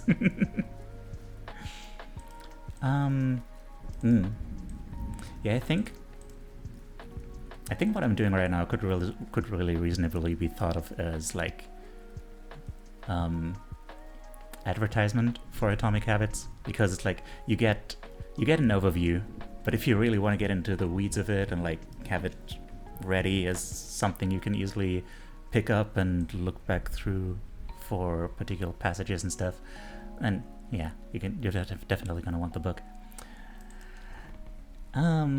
Also, Liku, thank you for recommending me. Especially if they only hear an excerpt. I think they just screw private people because they simply legally can't get money from libraries. Oh, I know. Don't they get money from libraries? I have no idea. We'll work hard together. I hear great things about that book. I really need to get it, by the way. To be honest, yeah, it's winning me over. Yeah. I was a little like, oh man, this is something so practical. I wanted to get like something more out there to really introduce my brain to like new concepts and stuff. But like, yeah, no, this is going into interesting places. Like, we're like 20 minutes in and it's already like, fuck goals. Let's start building some systems. I was like, oh, okay, yeah, you know what, you are right about that, you know. Like, I was like, oh man, whoa, what are you saying now for a moment? But then it was like, oh yeah, this actually makes all the sense. Yeah. Yeah, I do need that, yeah. Wondering how fair use laws might cover these books, honestly, because I'm interested in reading dissecting books, but I can't do that on stream on video format if publishers will strike my butt at every turn. Yeah, like, I think doing it like this should be absolutely fine. Like, you can write a book about another book, you know? You can publish just a summary of an entire book, like, just as long as you don't actually copy the book itself, like, except for like maybe like a few quotes and stuff. Or like, you know, your book is gonna be a different thing. Like I said earlier, the length of books in itself is actually part of what makes them work. Like, because you have to go through this entire process of like absorbing these ideas that kind of align you more with the way that the author hopes that you're gonna be able to think by the end of it, you know? So like, the process is part of it. If someone really wants the full benefit of the book, then they can't just grab like a summary of it. They're gonna need to get through all like the anecdotes about how the guy got smashed in the face with a baseball bat and everything, to really get like, oh yeah, man, that guy's life was really changed. Like, he pulled himself out of near death and stuff. So, oh, you know, we don't like to think about it that way, but like, our thinking is very strongly affected by our emotions too. So it really does matter that the guy starts the book like that, because it really changes the way you approach it. You approach the information and you're like, oh, okay. I thought it was just gonna be like a bunch of like, you know, practical advice and stuff, but no, it's like coach being like, hey, come on, listen, kid. I've been down in the dumps before. But you hear me? We're gonna make it through this. 'Cause, listen, I know you got this. Stuff like that, you know. Just realized that when I sent the information for my job interview, I forgot to include a phone number. I sent 2 emails forgetting it. I had to write another one just a few minutes ago that had all the info. Oh no. That is that is not ideal, but it doesn't have to be terrible. Like maybe, it might. Okay. Not mincing in word. Like it might leave a bad impression. Like but it might also be like, oh hey, there's that silly goober, and it makes you. It might just make you more memorable in their eyes. Depends on how much of a sense of humor they have about stuff. Wish I had a spirit like these guys. Yeah. They're cats, but they impede productivity. Yeah. I was just about to say, like, I wish I had spirits like these, because unlike something like cats, which would also just provide like nice company and stuff, they probably don't shed. I would assume that spirits don't shed. So, yeah. She's so pretty in all her forms. Yay. Okay. Now, to actually get to the subject.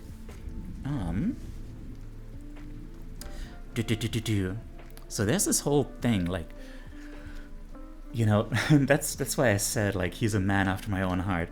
He has this concept of like the plateau of latent potential, which is basically a barrier that you need to pass through. Or is it a barrier? You basically need to pass through the plateau of latent potential and hit a critical threshold, after which your positive habits will finally start really showing those results. And he has like so many of these examples of that. Like, imagine you are in a room where the temperature is so slowly being raised, and then nothing happens to an ice cube in it. You're looking at an ice cube, and it's just nothing happens to it for forever, and then 1 degree of temperature changes and it starts melting, and it's like, but like, it's not like none of the stuff before mattered. You were just constantly working towards that, and then at that one point the results started showing. And then it's like, cancer is undetectable for 80% of its life, and then within a few months it destroys a body. That's not a very positive example, but there's also like a bamboo shoot is super tiny for so long, but it's building these huge roots under the ground, and then at some point it just shoots up like crazy. Earthquake, tectonic pressure. The tectonic plates are rubbing against each other forever. And then just every once in a while there comes this moment where it's just the pressure reaches a certain point and there's an earthquake. And another one, stonecutter. A stonecutter chips away, like hacks away at like 1 point forever for 100 pokes, and then at the 101st there's a big crack. And it's not like the first 100 didn't matter. Those are the ones that allowed the first 101st to make that breakthrough. And the reason why I find that so cool, hang on, let me change my mic settings because I keep yeah. The reason I find that so cool is that it really makes this feel like just a fact of the world. That's the kind of stuff that I live for. It's like, for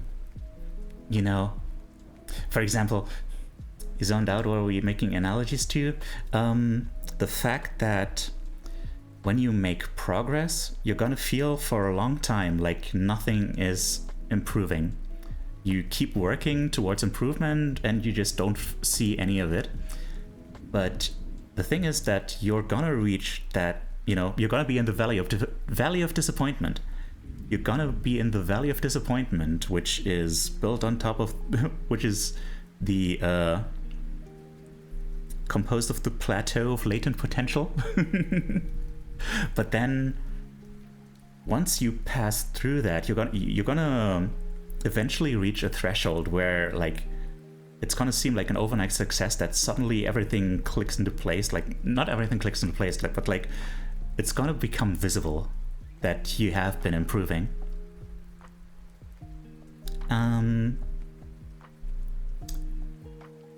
Right, yeah. Like for example, I was watching Tengen Toppa Gurren Lagann, which is stupid, silly fun, but it's also like so thematically rich. There's like a strong underlying theme of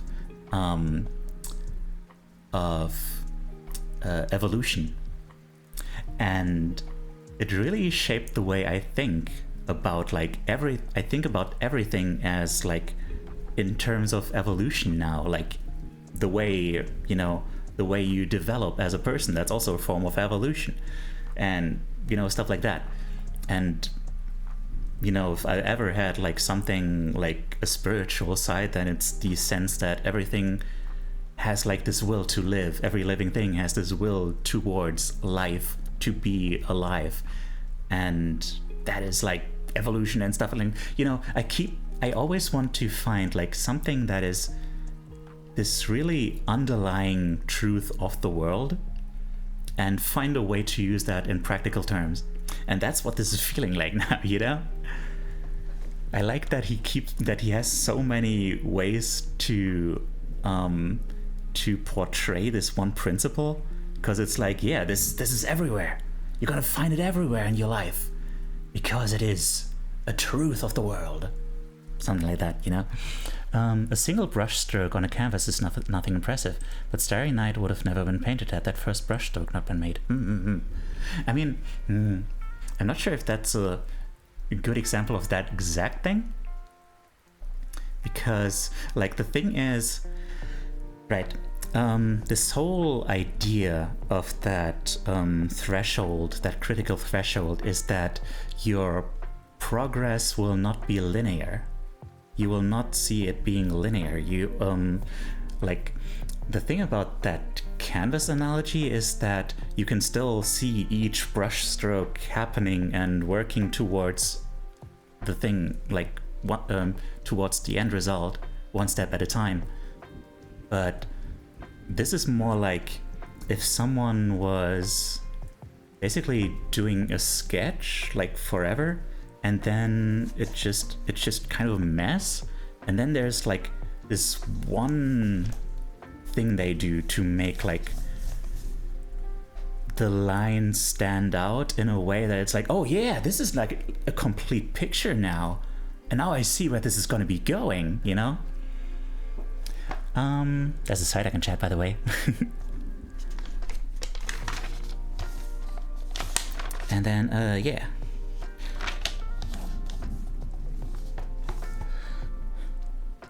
but yeah, I appreciate that example, because it's like, you know, even if it's, as far as I can tell, not like an example of that thing, but it's also it's good for me to, yeah.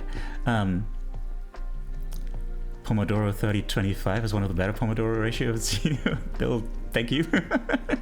I'm just trying to figure this out, like, you know, bit by bit.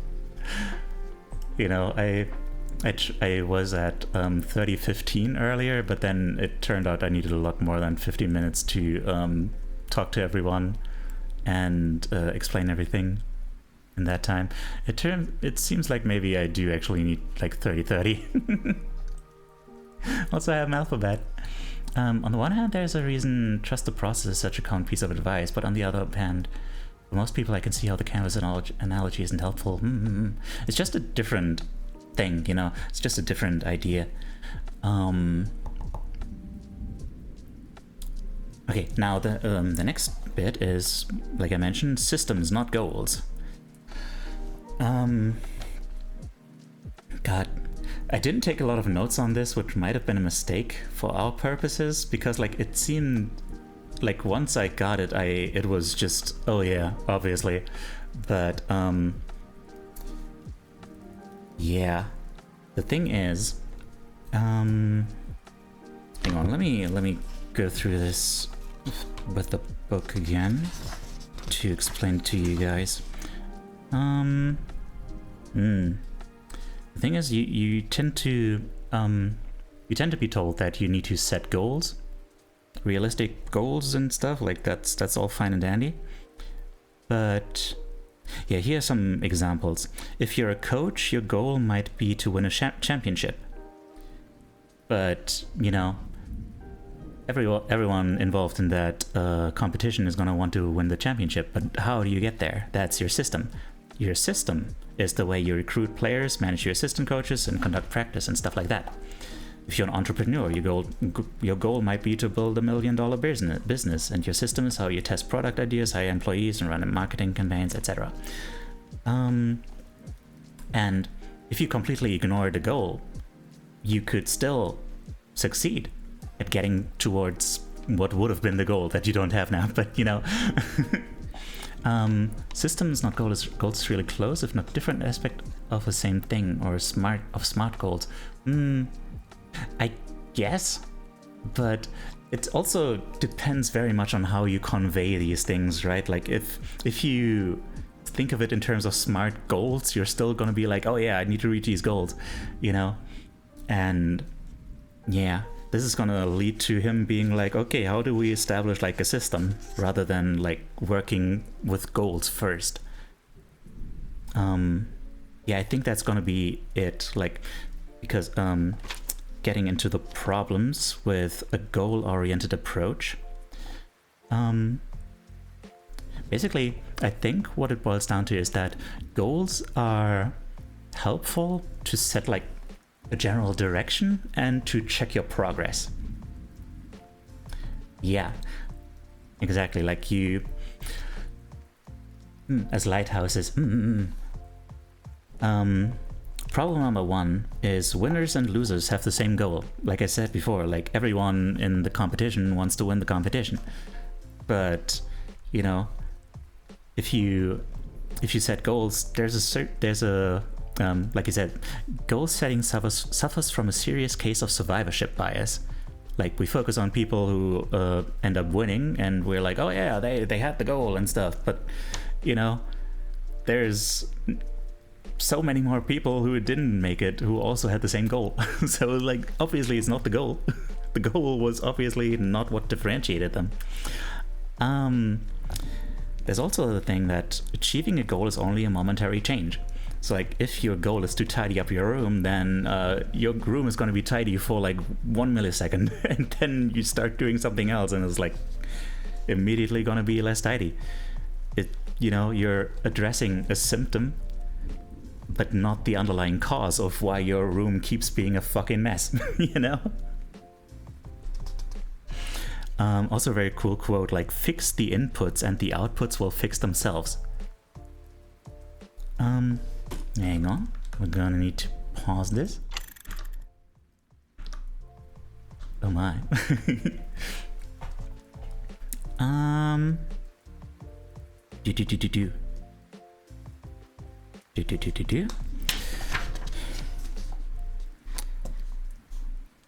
Problem number 3 is like goals restrict your happiness. Actually, like if you think of it in terms of like, oh yeah, I need to reach this goal and that will be when I can be happy.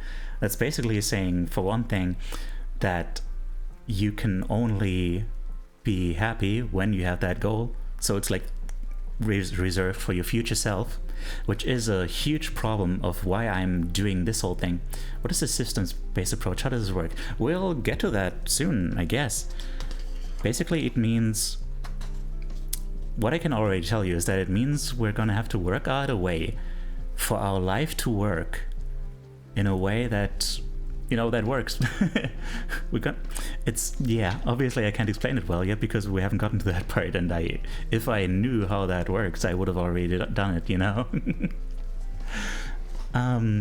But yeah, that's the problem I've been like bumping up against, is the fact that I kept having like these goals about dear, I need to have this YouTube channel, I need to make the content and stuff, but it wasn't sustainable.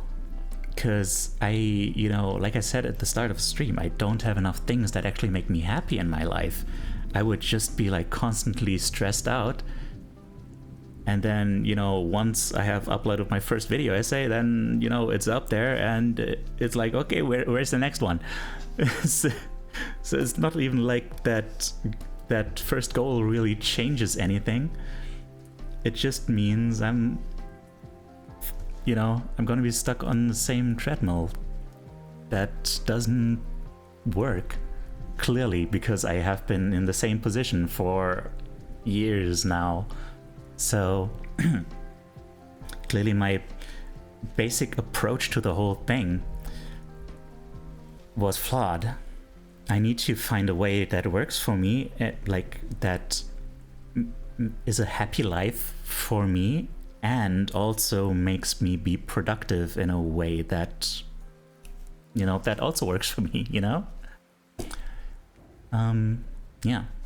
But just wasn't sure if I had missed you explaining it. No, don't worry. Content creation feels like constant chasing, yeah, but like, there's a difference between chasing like a goal and chasing as like, something that you just do with your life. Like, like in Millennium Actress, how chasing for that ideal that is her that long lost love, like that was what kept her young. Y'all probably don't know what I'm talking about, but like, I could be chasing, for instance, ever new ideas, ever new heights of creativity and whatnot. That is something I could chase, and it would be fulfilling, because I could just keep finding new things, and it would provide a constant stream of new sources of happiness and input and stuff. Or I could be chasing like, I don't know, some random ass goals, like I need to make like the video essay happen, and I need to have this many subscribers and blah blah blah. And then I reached that and it's like, okay, neat, cool, next number.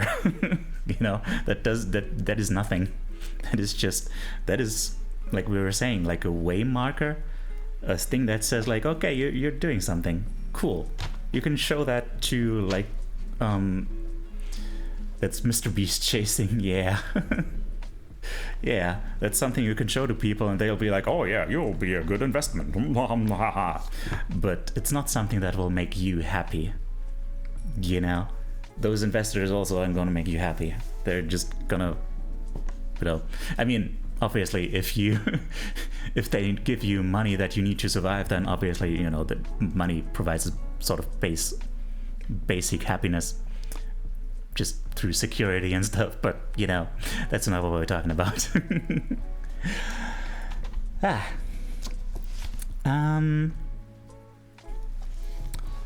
Problem number 4. Goals are at odds with long-term progress.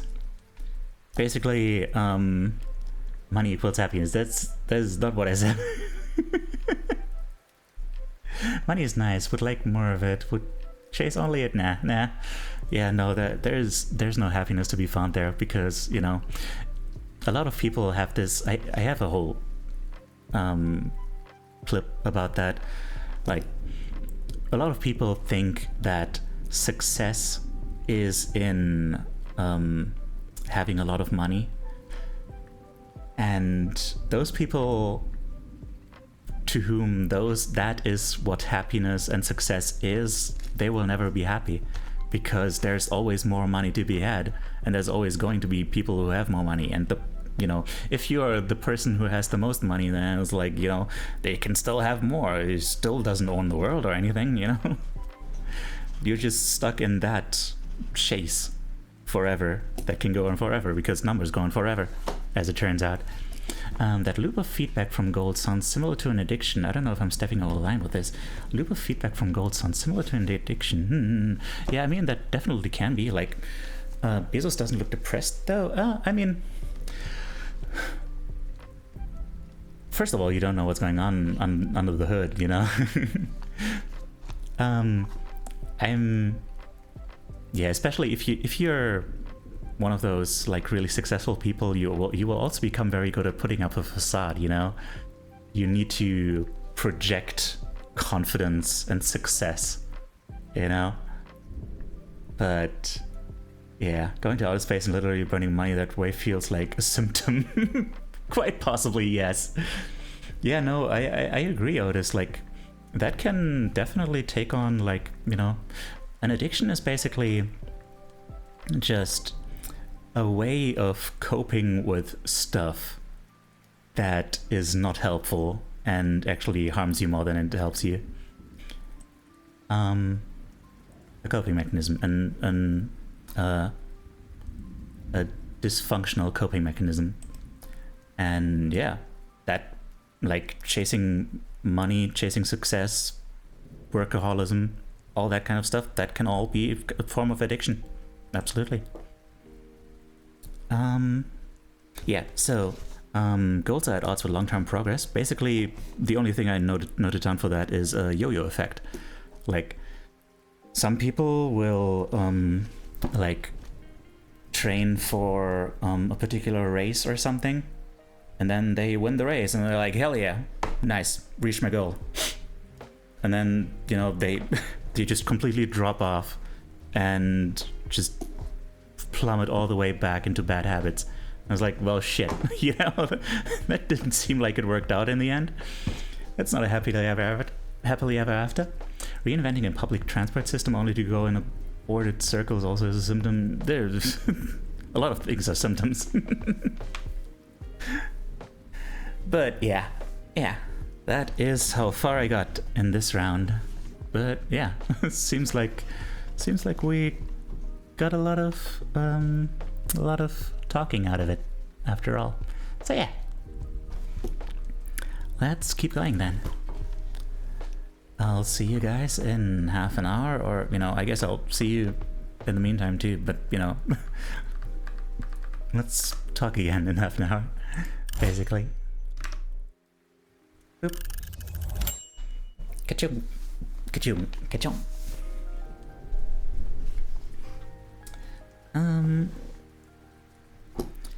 Can I also just mention, like, this feels really good. Like, ah, man, this is exactly what I was hoping for. Like, I feel invigorated.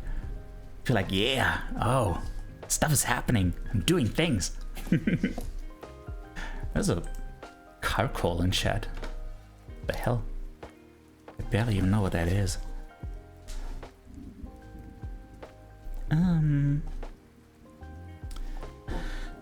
A system of atomic habits. Let's go.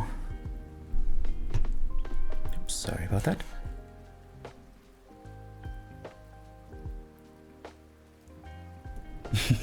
Thanks, you, it is.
I also just like systemic approaches in general, because like that's, you know, the holistic stuff.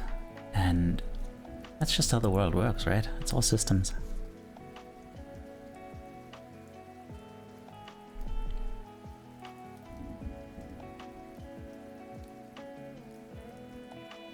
The more concrete stuff is all just, it's like, you know, social constructs and stuff. It's not real.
Oh.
This guy, hi there, Daddy.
Hey, Corretto.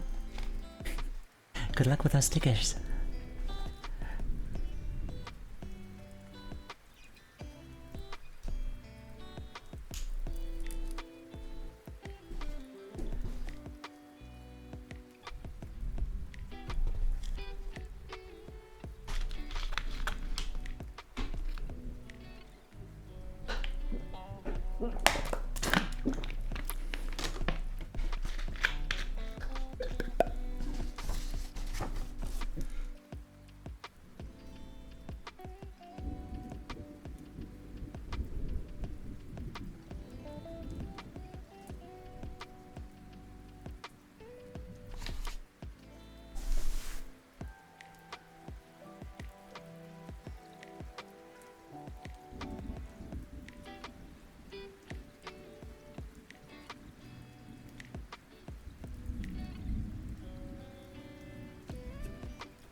Snorlax in chat.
Hello.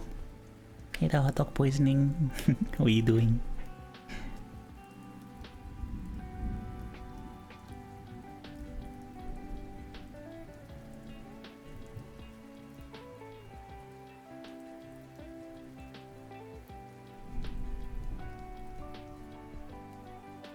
I'm glad you're well.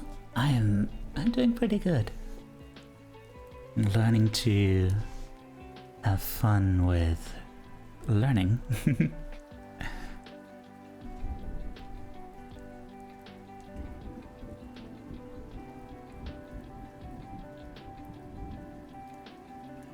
Hmm.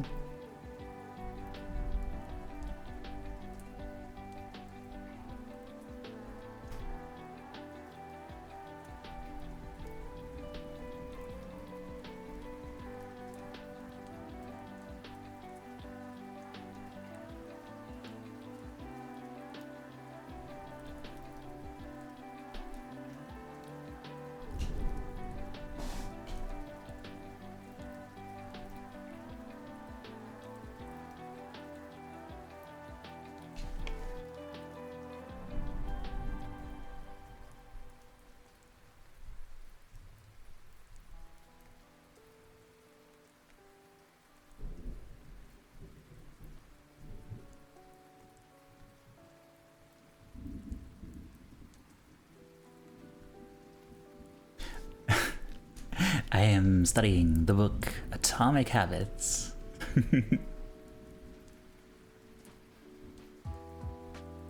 In 10 minutes. I'm gonna be back with y'all and sharing what I read in the meantime.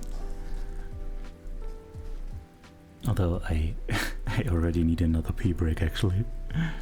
Epic! I know, it's so good! It's really good.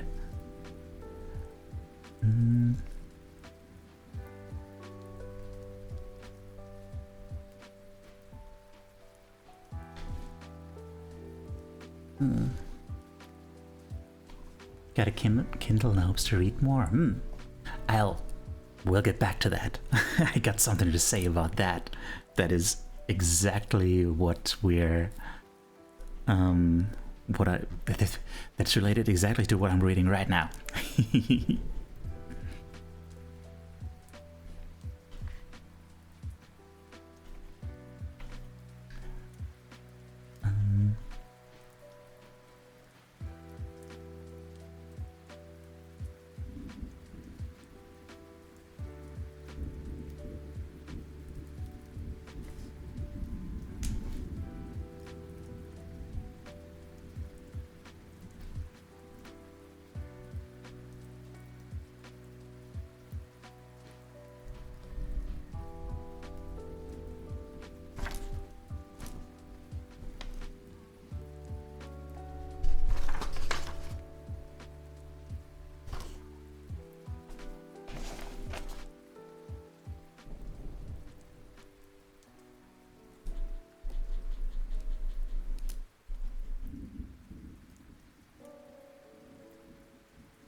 Ooh.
Microevolutions.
already? Oh, jeez.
There's like two pages left till the chapter is finished. There's a chinchou in chat. There's a chinchou in chat.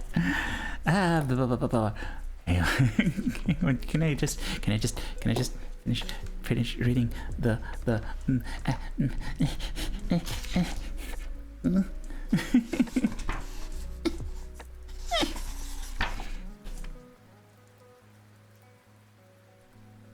It's a strange noise, yes. Hello.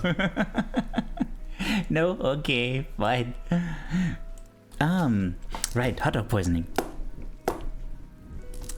Hot dog poisoning. You got yourself a Kindle in hopes to read more. Do you think of yourself as a reader?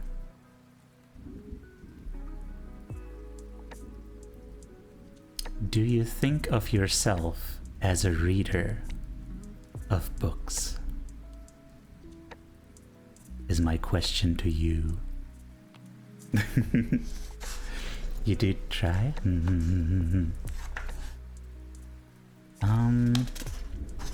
We're getting into the thing. Into the thing of how to create these systems.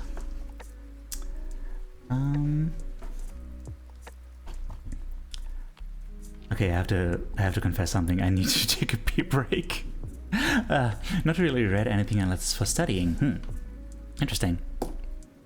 Because you see, the reason I ask is, well, this chapter is called How Your Habits Shape Your Identity and Vice Versa. And it basically argues that the only way you can build lasting habits is by first changing your identity. Last thing I read was Catcher in the Rye, and now I'm reading Eat That Frog by Brian Tracy.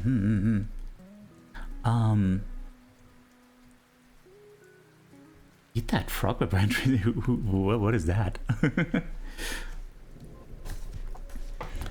That's what myself, like, I stopped reading at some point, but I was actually like the one kid in class who actually enjoyed the books we were given to read most of the time.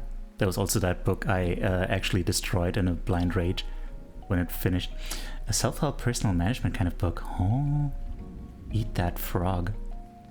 Basically, like, do the uncomfortable thing, or what? Or is that just is that just Zelda? Zelda in that one cutscene in Breath of the Wild.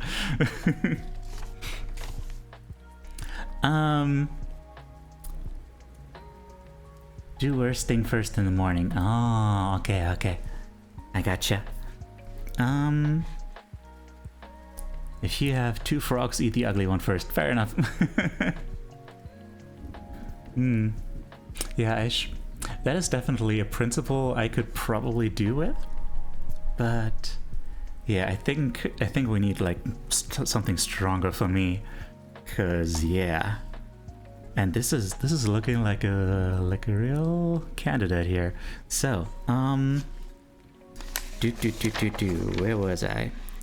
Scrolling back. Oh, for the have you tried cocaine? That is not a change in the direction I would want.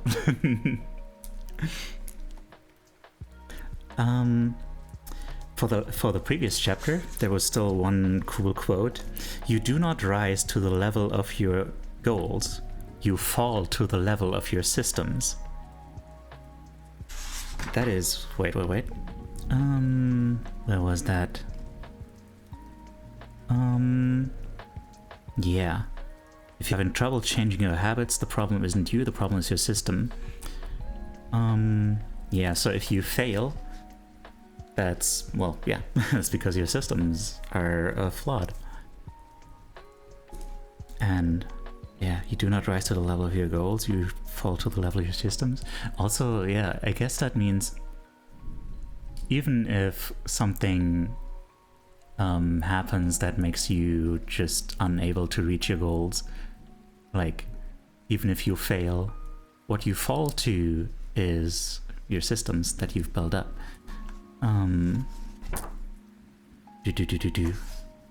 What did I just... Ah, there we are. Okay. Now what he proposes here is, hang on. 3 layers of behavior change. Oh wait, first of all, change is hard because 1. We try to change the wrong thing, and 2, we try to change them in the wrong way. And this chapter is about the wrong thing. He proposes basically like an onion, something ogres, etc. The outer layer of the onion is outcomes. When you have a goal-oriented approach, you basically look at the outcome that you want, and then you work from there. But that's just superficial, and it's not going to be sustainable, for all reasons we discussed before. Well, the layer below that is habits. The layer below that is processes, which is going to be the layer of your habits. So that is, you know, how you do the things that you do. And the deepest layer is your identity. That is where your beliefs and all that stuff are. All your beliefs about the world and how you fit into it. And yeah, all of those are fine. Fine, like, sites of change in themselves. But the problem is in where the direction of the change goes. Like, if you try to become a person, like if you try to get a 6-pack, you're basically saying like, hey, I like that thing, I want that thing. And then you assume that just wanting that thing is going to make you able to become the kind of person who has a 6-pack. Basically you're working from outside in, and you know, maybe you also then go like, hey, I'm going to follow these habits to become the kind of person who has a 6-pack. But basically it's only going to be sustainable if you start with your identity. If you start by saying like, hey, I want to be, you know, good looking, and I want to be healthy. And that is going to involve having a 6-pack, which I don't agree with, because like having a 6-pack often involves, like, you know, starving yourself and dehydrating yourself, which is not healthy. But you know, that's neither here nor there. But the point is, the changes that start from within with your beliefs first are going to be the changes that can actually stick. For example, okay, I don't know why I wrote this one down, because it's not like the most convincing, but there's an example of like smokers trying to quit. You offer a smoke to one of them, and they're like, "No thanks, I'm trying to quit." So they still think of themselves as like a smoker who is trying to quit. You know, they hope to quit. And, you know, the implication is that good old James Clear here does not think that that first smoker has a great chance of success. The second one is like, "Oh, no thanks, I'm not a smoker." That person has already gone the step of being like, you know, this is not part of my identity. This is not who I am. This smoking habit that's not me. I will leave that behind, and I will think of myself as a person who doesn't smoke. And that, yeah, that's probably going to stick. And actually that, yeah, there is, my mother feels very strongly about that. I think I remember talking to her about that, about like, mothers who don't quit smoking while they're pregnant. And you know, my mother, she had like the worst upbringing. She had such a terrible mother. And part of the reason that I'm here now is that she specifically made it her identity to go against what her mother, what she was taught by her mother. Basically, most people just carry forward what they have experienced in childhood. Most people would have an abusive mother and go on to become abusive parents themselves, if they become parents, you know. But she actively was like, no, I want to precisely not be that. That is my anti-image. I'm going to go in the opposite direction and be the best mother I can be, which, you know, that alone is not going to be like, you know, it didn't therapize her, you know, so it still ended up not being perfect, but you know, she, for all things considered, did a great job. And yeah, that is really a really powerful example of that, I think, because like she started with identity and then went from there to completely go against all those. I missed out on spanking. Well, yeah, which is for the best.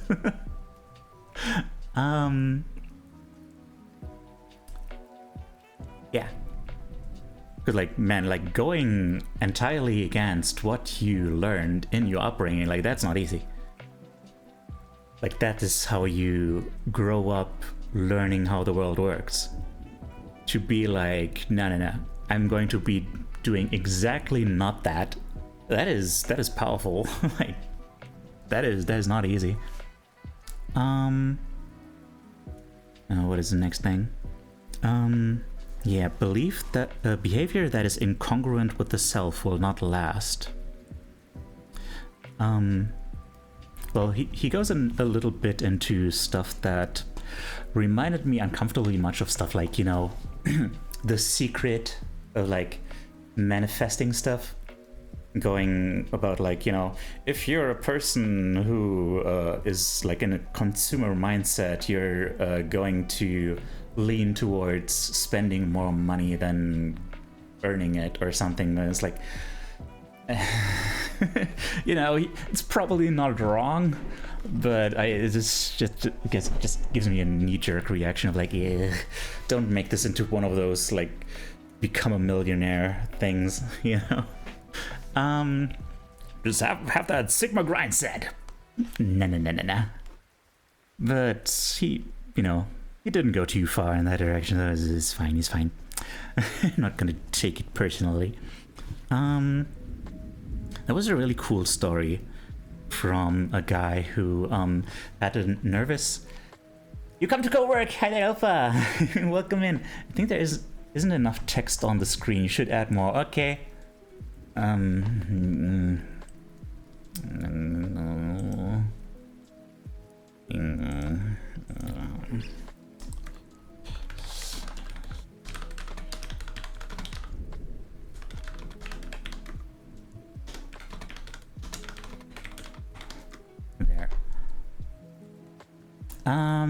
Sigma balls.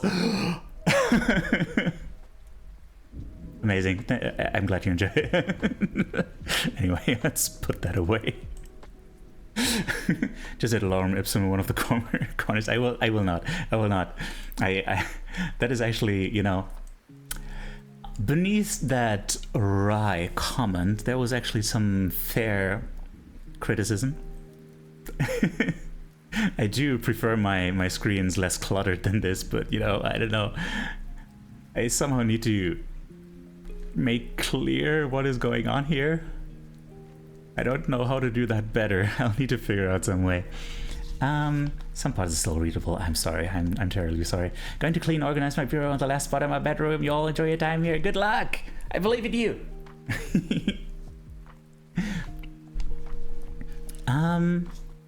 Only have a grind set for coffee beans though. You know what? That's the only grind set you need.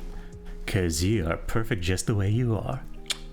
Okay, anyway, to be fair, note-taking is usually a messy affair you can't really organize until you're studying it. Can't really organize it until you're studying it. Well, I don't know. I mean, this is more of a graphic design thing, I guess. I don't know how best to do this. A lot of bronzer appears in chat, by the way. Anyway, right. Cool anecdote about a guy who had a nervous habit of chewing on his fingernails. And he wanted to drop that habit, and then one day made the decision to just have a manicure. And it turns out that the manicurist told him that he has, like, aside from, you know, all the chewing and stuff, he actually has like really nice nails, very attractive. And then he was like, you know what, yeah, I take pride in my nails. Like, look at these nails, damn, those are some sexy ass nails. And you know, it became part of his identity that he's someone who really takes care of his nails. And he never had any trouble again, like, with chewing on them, because that became part of his identity. He took pride in that. It's like, you know how Wikipedia is often actually better than, like, Encyclopedia Britannica or something? Like, obviously, Wikipedia does have its issues, but you can bet if there's some person out there who has staked their identity, their pride, on maintaining perfect quality for the articles that they have ordained for themselves, you bet that those articles are going to be in tip-top shape throughout all time, you know? Because, like, the people working on Encyclopedia Britannica, they're just doing that job. They're like, okay, I'm here, I'm doing my job, getting paid for it, it's neat. But that other person on the Wikipedia, they're going to be like, you cross my article, you do some bullshit to it, I will hunt you down. You know?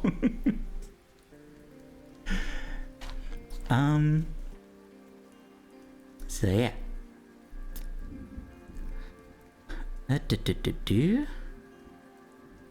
There's a, you know, imagine the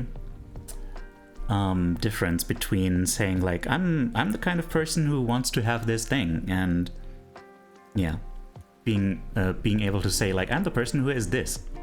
That's a pretty big difference, yeah. Like all previous things though about, you know, habits, it is a double-edged sword.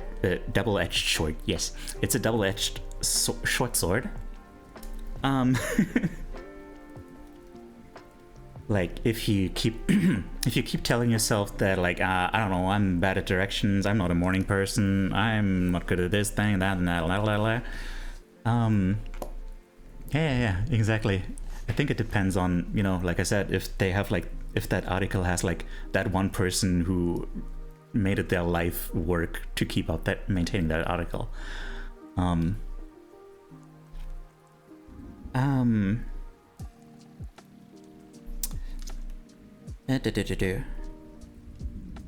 Right. If you keep telling yourself like that you're not good at a thing, then that's going to just perpetuate itself. Humans always have like, in terms of identity, we have this pressure to, there's this instinct, I guess, to maintain.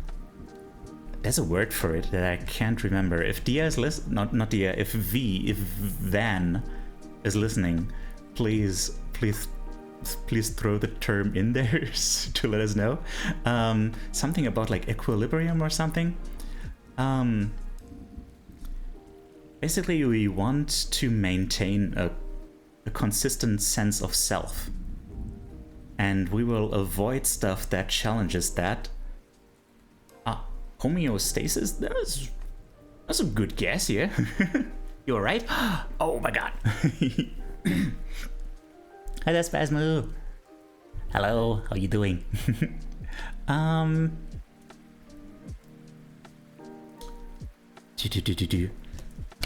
on, I lost where I was. Right, yeah. You're gonna keep trying to do things that reaffirm what you think about yourself and avoid things that contradict that, which is, what's coming to mind is, for instance, there are actually some people who think of themselves as ugly and don't like being told that they aren't. Like, it makes them uncomfortable because, like, I've been told by someone, I think I can safely say this because, like, I don't even remember who it was ages ago. Like, her mother, you know, she was very verbally abusive about her appearance and stuff, and she preferred the idea that her mother was just right to the idea that her mother was actually being horrible, you know? That just didn't... It just was an easier, like, worldview for her to maintain, and it made her uncomfortable to challenge that idea, even though it obviously isn't good for her self-image. But yeah, hang on, there's some really in-depth stuff here about like how our habits, how what we do isn't like a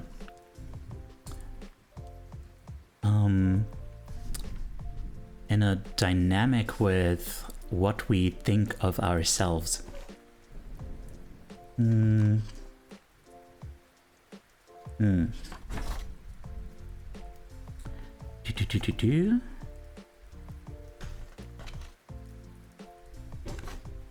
know, I think that comes later. So, oh yeah, interesting. Apparently, the word identity was originally derived from the Latin words essentitas, which means being, and identidem, which means repeatedly. So apparently identity means like repeated beingness, which is fascinating. Okay. So whatever your identity is right now, you only believe it because you have proof of it. If you go to church every Sunday for 20 years, you have evidence that you're religious. Which immediately made me think of people who think of themselves as like super religious but don't actually know what the Bible says.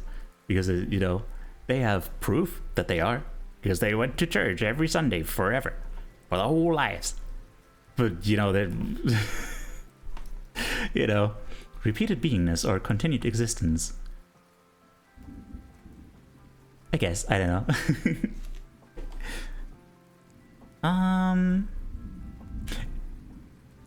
I think continued? That's more like a, I don't know. Repeated beingness feels more like a repetitive decision to do a thing. I guess, I don't know. The more evidence you have for a belief, the more strongly you will believe it. Then he started writing. Didn't think of himself as a writer, but the more he wrote, the more he had evidence that he is a writer. He became one through his habits.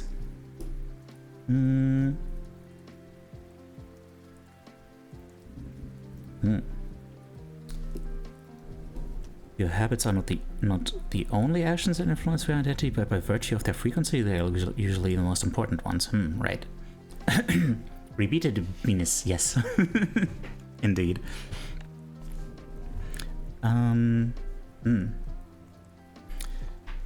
This is a gradual evolution. Wait.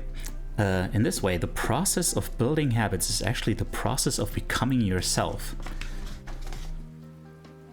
I'm quoting a lot because, like, this is some really complex stuff, and I just, I don't want to try to, like, recreate all this and, like, make mistakes and get all confuzzled.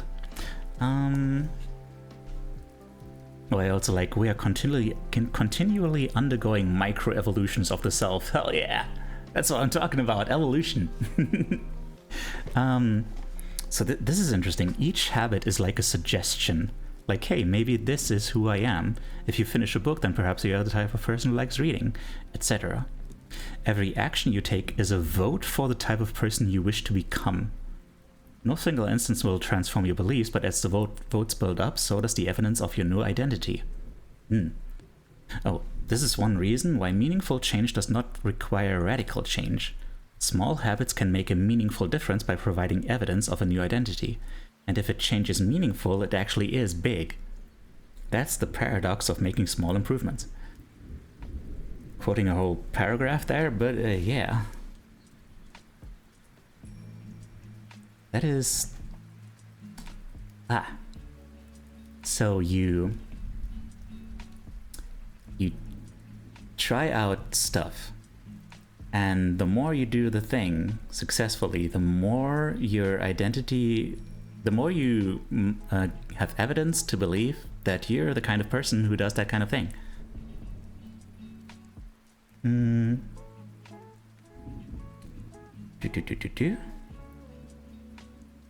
Most practical way to change who you are is to change what you do. Yeah, that... This is... Again, sounding a lot like that, what was it? Behavioral activation. Behavioral activation. That interplay between actions, emotions, and thoughts. Where emotions and thoughts are strongly linked to identity. And the whole point of that whole exercise on behavioral activation was to increase your chances for having positive experiences and decrease the likelihood that you're gonna have negative ones because of those spirals, because of those feedback loops that, that were also described in this book. Yeah, about like, one stressful situation leading to behavior that leads to more stressful situations, leading to ideas about like how everything is too stressful and you blah blah blah blah. Big old circle. Spiral, rather. Yeah.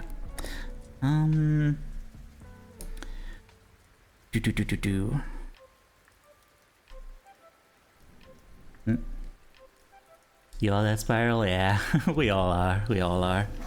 And yeah, the next our task is going to be to become a spiral in a good way. Evolution spirals, Gurren Lagann truly is mental health, right? Right? Man, we're gonna need to watch that on Discord. I need to rewatch Gurren Lagann, it's so good. I've been meaning to do that for years.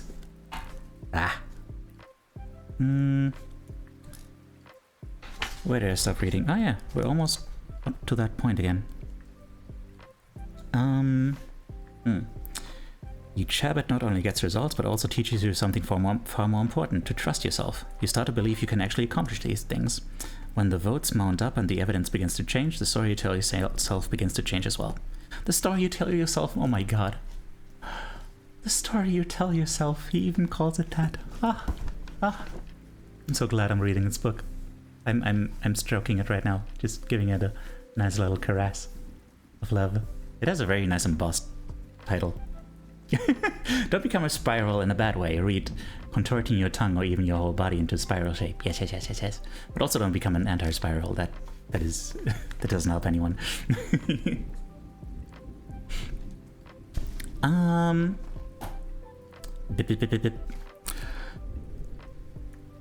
So, it works the opposite too. Every time you choose to perform a bad habit, it's a vote for that identity. But, you know, you don't need... nobody's perfect. Teiyu stroking it on a stream, indeed. Yeah, you just need a majority vote for the new identity. If you fail sometimes, you know, as long as most of the time you're still doing the thing, you still have enough evidence for your mind to be like, yeah, this is what I am, this is what I do. New identities require new evidence. If you keep casting the same votes you've always cast, you're going to get the same results you always had. If nothing changes, nothing is going to change. Simple two-step process. Decide the type of person you want to be to prove it to yourself with small wins. What are your principles and values? Who do you wish to become? Indeed. And with that, I need to take a pee break, and then we're gonna keep reading. Yeah. There's a shift tree in chat, by the way. Be right back.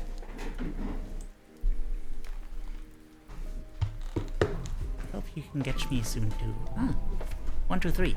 Oh yeah. Hi, Cat. How you doing?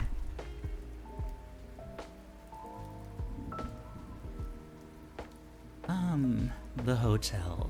Do I want to do this? Do I want to try the hotel? Sure. Why not? Maybe the hotel is like super easy. Oh, Neil.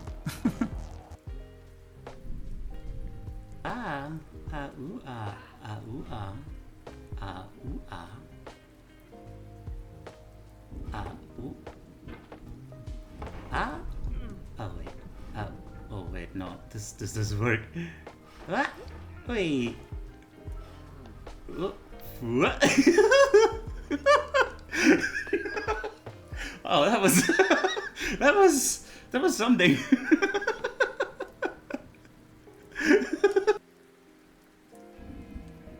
Oh, you don't mean that. Why are you so huge? I can never get used to how huge you are. What the hell? I swear. That's what she said. Anyway, oh jeez. You're just destroying people. Mein Gott, Leute. Meine Mama hat mir einfach erlaubt, dass ich Cola trinken darf. Wie cool ist das bitte? Jetzt zocke ich Fortnite und trinke Cola. Yippie! けでもひがまない思い出がバカみたいたまにろくな男やない揃いの指輪外しますざまみろせせいするわななのよこの涙バカみたい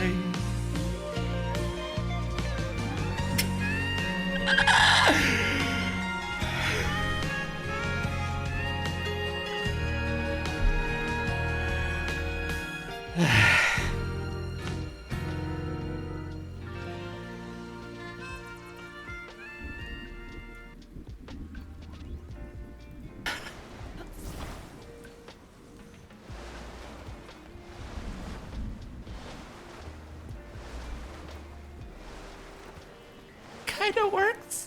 Kind of works. Hang on, hang on. Hang on, though. Hang on, hang on, hang on. My dear child, hang on. my sweet angel, Oop.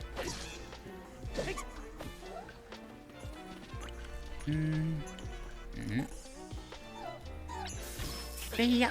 Aw, god damn it. At least we got an upskirt shot. Holy shit. I looked back down at my tablet and I was not prepared.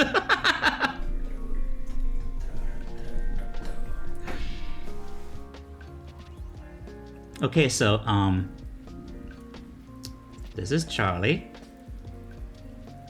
He's very dramatic.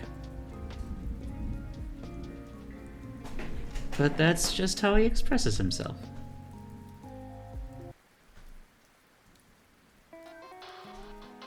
Well, hey there, guys. Well, I'm Sonic the Hedgehog, and I'm gonna be playing some Celeste. Did you know that Celeste is about a trans girl? That's some secret Celeste facts right coming to you straight from my dome to your home. Come to you fresh from the Sonic the Hedgehog laboratories. I'm not gonna hurt my throat, I'm gonna hurt your dad. What? Why? Don't hurt my dad, please.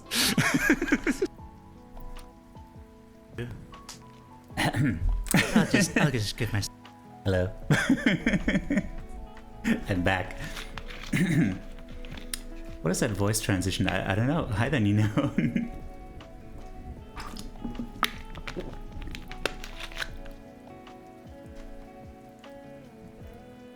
Hi, Otis. Also, I know you invested. No worries. Just because you're making jokes doesn't mean you're not invested. I see you. I see you. I see you, and I trust you, and I believe in you, and I love you. Okay. Let's increase this to half an hour, and I don't know. See if we can go for like at least another hour. At least, maybe 2. But I'm gonna get real hungry, I think. Let's see. Deutsch, yes indeed. Hello, you too. Okay, let's go.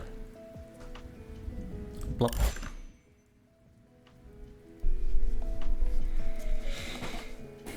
Yeah, I'm going to have a few peanuts.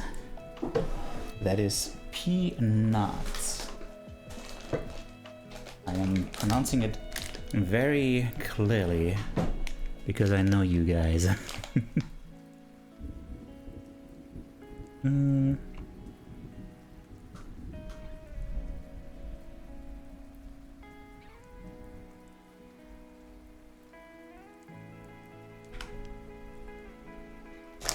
I know where your mind goes when I say that I'm putting peanuts in my mouth. Oh, it is.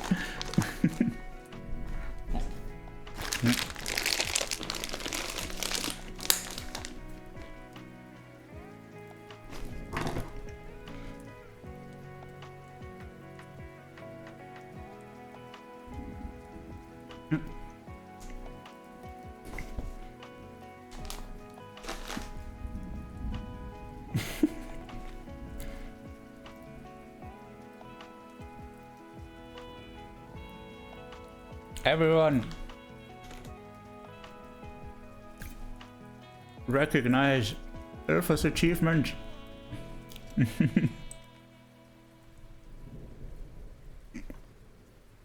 Cleaning her bedroom, making her bed, putting all her BDSM stuff back in the drawer, nice and tidy. And all the collars and tails and stuff. You know the usual stuff.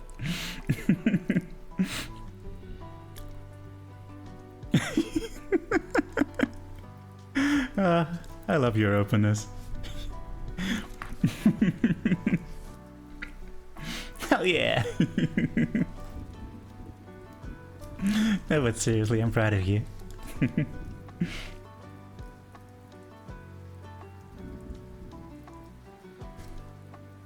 Yeah, see, this is also why I don't manage to clean up my room, because I lack, like, any systems, any underlying organization.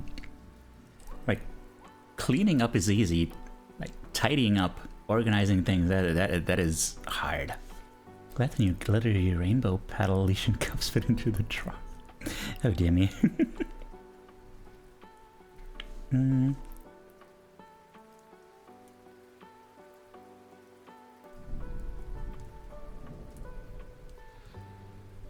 Also, hang on. I just wanna take a step back again to what we were talking about before. You know, while I was away, I was thinking about like how important it was to do this study stream, because this is what affirms to me that I have this identity for a reason, that I am, like, you know, the guy who reads cool stuff and like conveys this stuff to people because this makes me feel cool and stuff, you know? I feel competent and like enriched and stuff. Love having organized my shit, but keeping it organized, it's where it's at. Exactly.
Otis, you're going to love this quote, this anecdote that I'm going to bring up.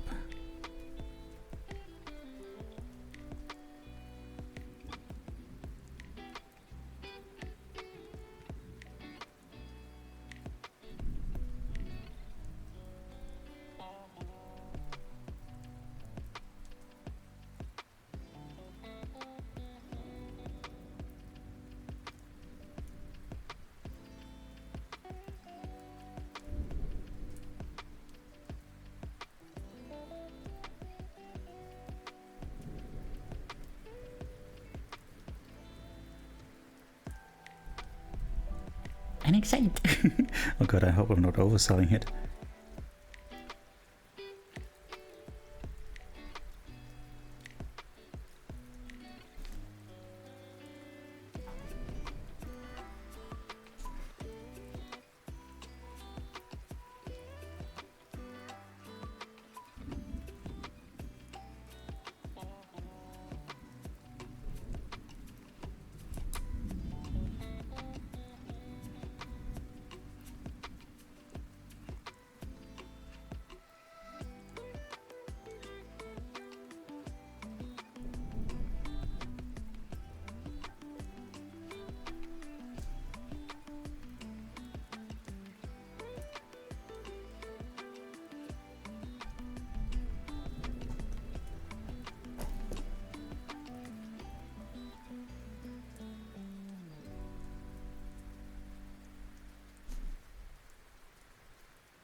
Palisand.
There we are.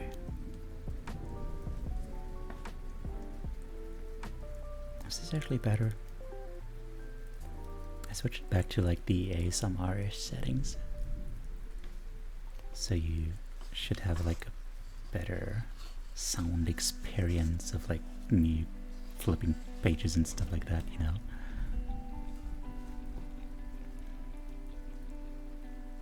Oh, thanks for the hydrate.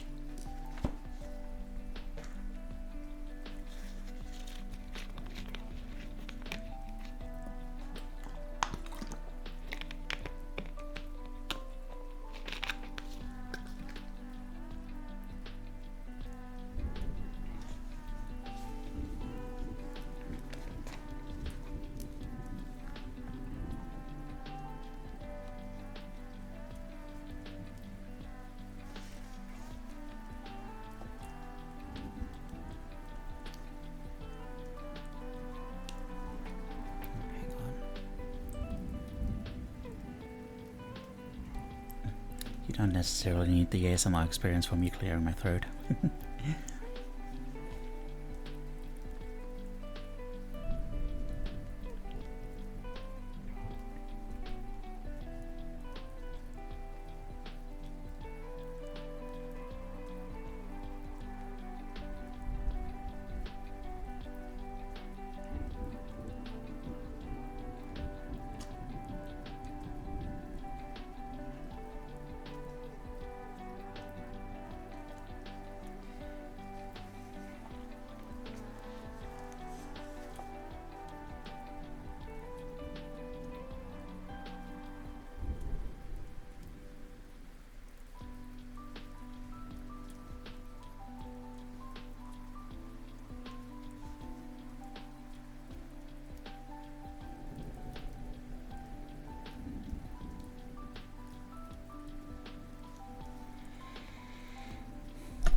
Hello. Hey, Crystal.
I'm glad you're comfy.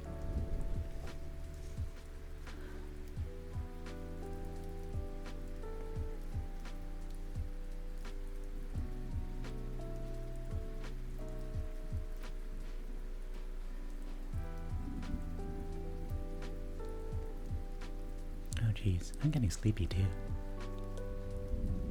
I think we'll only do like another round. Or, I don't know, let's see.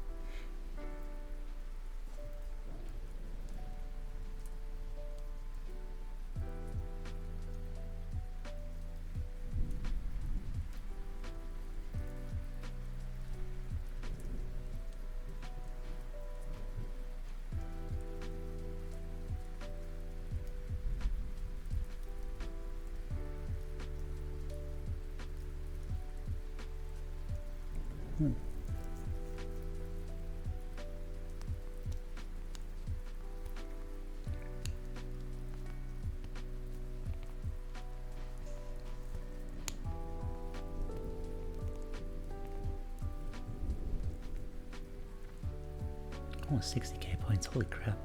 That's a lot of points.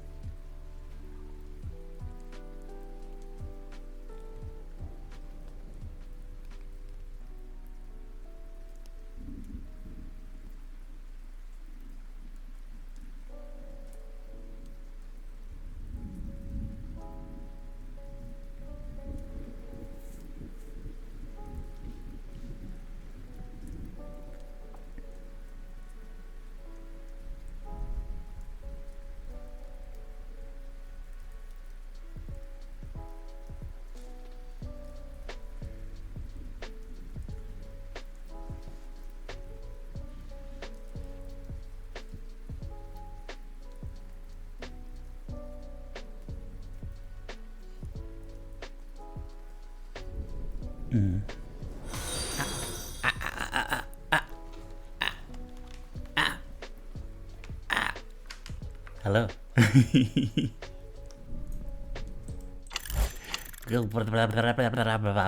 Hello. And to Molamath, hi, let me give you a shout out.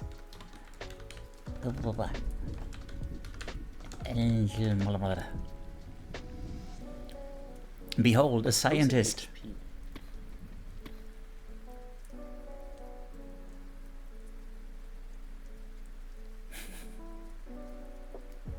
Why the hell are my neighbors flashing their lights?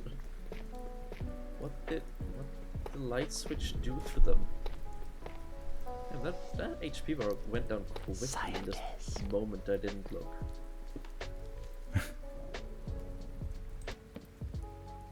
Oh, it's cool. Look at him.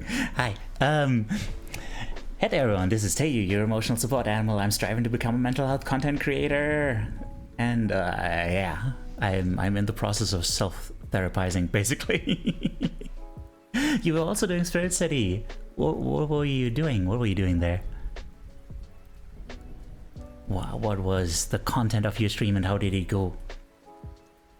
I don't know, I think it just chooses them at random. I don't think there's any like particular logic behind that. I don't think it chooses like the most popular or anything like that. It's just like just random. Yeah. We're currently doing a pomodoro co-working study stream, working through atomic habits, preparing the next entomology 101 lecture, and it went quite okay. Nice. What's the subject going to be? Yeah, everyone, if you are interested in entomology, then please, by all means, check out Entomolomoth. Yeah. They're a bona fide scientist. Forensic entomology. Forensic entomology. I'm gonna need more details on that. That sounds fascinating. Like forensic basically means like involved in like crimes and stuff, like figuring out like crimes, right? Bugs involved in crime? Is that a thing? Or is it really just dead bugs? Yeah?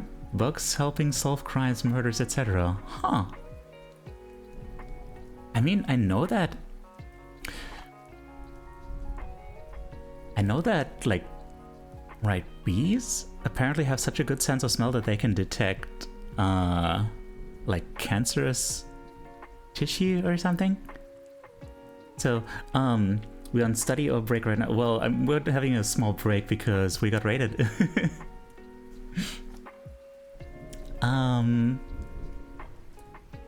And so I can imagine like them like also like, I don't know, sniffing out people or something, maybe. I don't know. I had never considered that option. Like, moth. Yes. I guess I might as well take this moment to tell Otis. It's about bugs found in dead bodies, helping determine how long the body has been there, etc. Oh, like that. That makes a lot more sense. Oh, okay. So, okay, I get you. What a beautiful subject.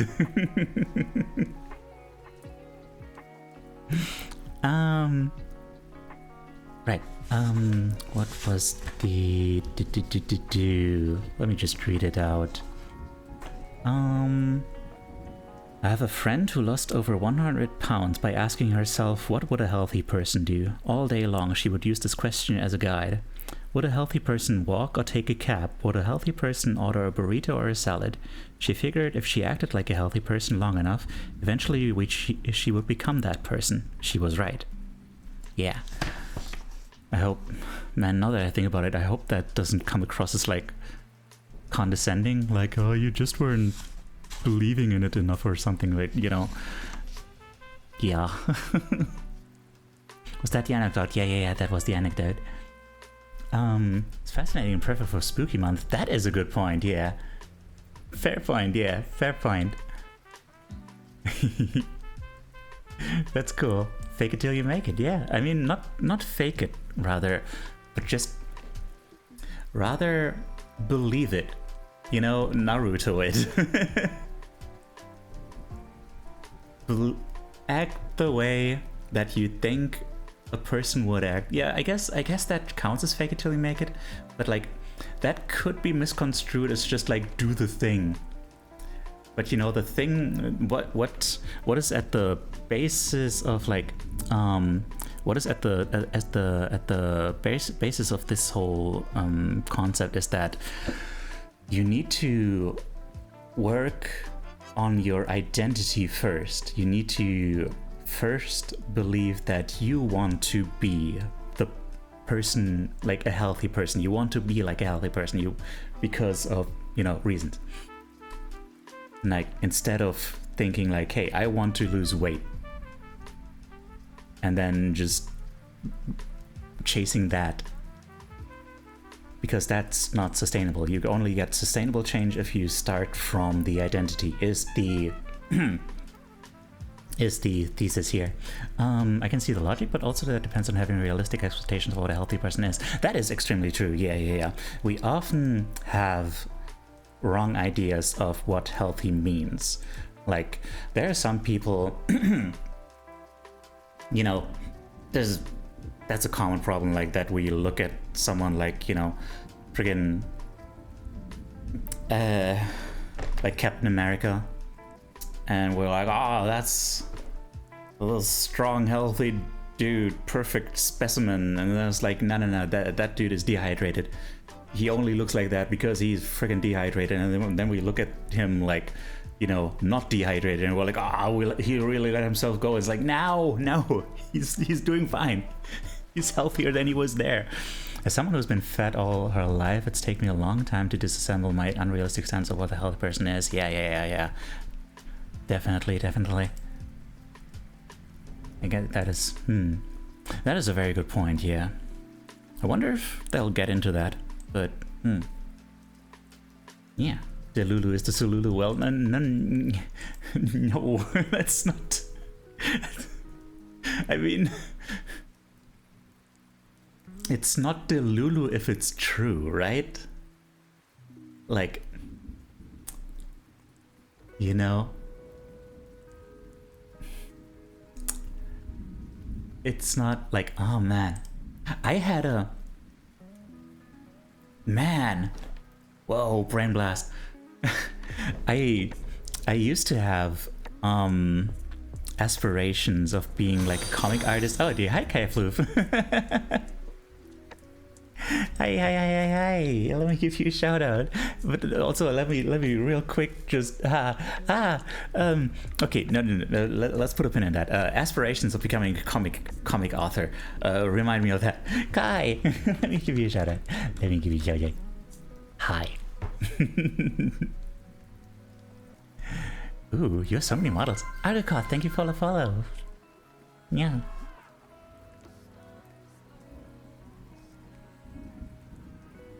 The coward gone flees. His father dies twice today. What the fuck?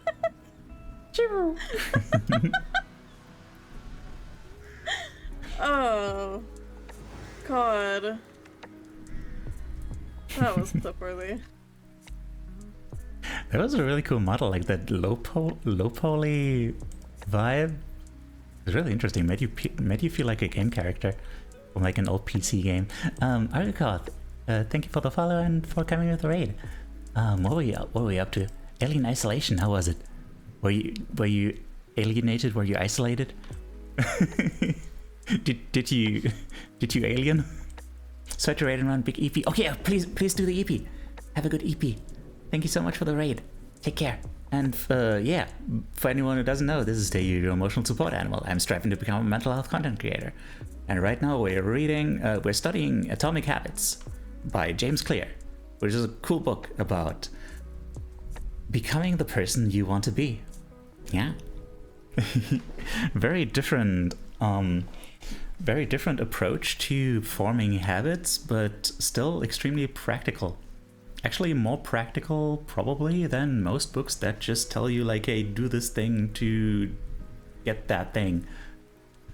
Because yeah, it's gonna be more sustainable. Because apparently it's all about the identity. And yeah, like I was saying, I for that comic I wanted to write, like I had this idea of like based on a true story.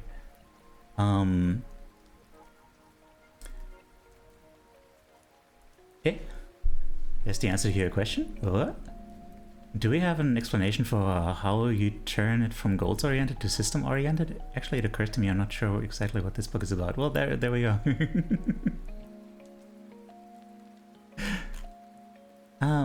It's not about forming secret societies to uncover the dark powers that be guiding the world. Oh, no, it is not. That is just my emotional support meme.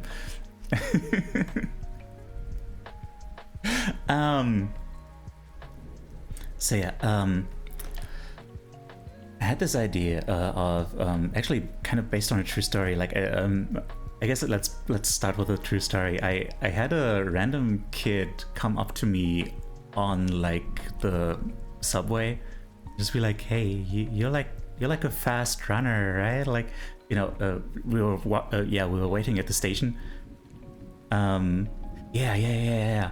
We were waiting at the station together, and he came up to me and was like, "Oh, you run fast. I've seen you run fast." And I was like, "Oh, yeah, sure." And I demonstrated to him me running fast, and he was like, "Whoa," you know, just a little kid. And so we talked a little bit until he had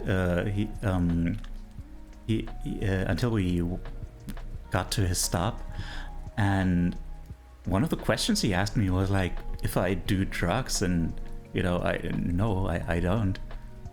But then I imagine this scene playing out very similarly for a character in my comic where he was actually doing drugs, and then he was like, you know, the kid asks him like if he does, and he would answer no, and then go out at a stop and just throw the stuff in his pocket in the trash and stop being that person who does drugs, because he wanted it to be true, you know?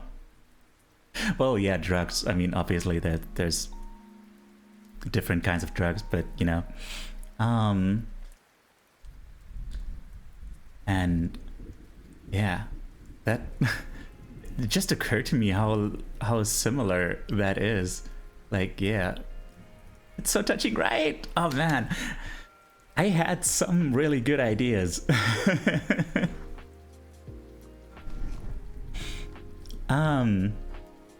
Yeah.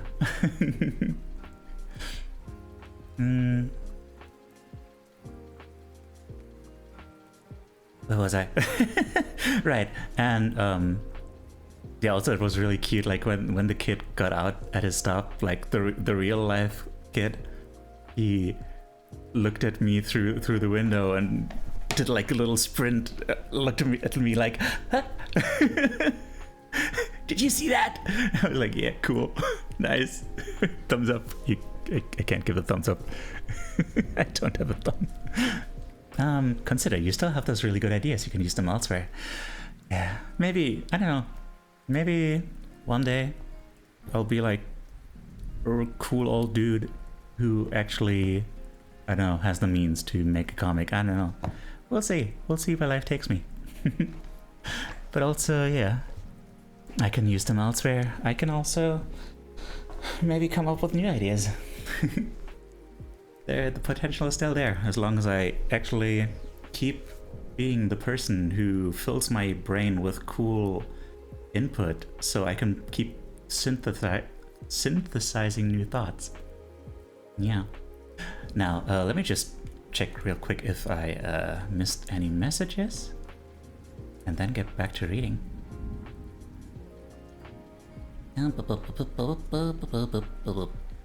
Hello, Minecraft Club. Preparing lecture, forensic dead book, we on study month, fascinating spooky month, anecdote fake it. See the logic, power of delusion, someone who's been fed, believe hard enough it can become true. All of it can become true. Well, not all, but yeah. It's not, Interesting. What is the distinction? If you believe hard enough, all can become true. Like, for a moment, my brain was just like, well, technically, not all can become true. But like, now that I think about it, something doesn't feel quite right about like believe hard enough. I guess the thing is, it needs to be a belief about the self. Like your identity is about the things you believe. That much is true. There are some... Interesting. What am I rubbing up against here? What is my brain refusing there? What is it rejecting? Huh. I think... maybe it's just like some kind of internalized bias against, like... you know... that kind of just as long as you believe... rhetoric? So if I act like I'm small and cute, I will slowly start to turn small and cute. Well, you... well, no. Obviously, He actually mentioned something about, like, height and stuff earlier, like, for example, like he mentioned that, for example, you thinking of yourself as a tall person will just be, you know, a result of you being tall, but the way that you evaluate that identity is still going to be subject to change, subject to how you interact with it. So you know, some people are like, I hate how tall I am. Some other people are gonna be like, hell yeah, I'm the cock of the walk. And other people are just like, I don't know. I don't care. It's just how I've always been. I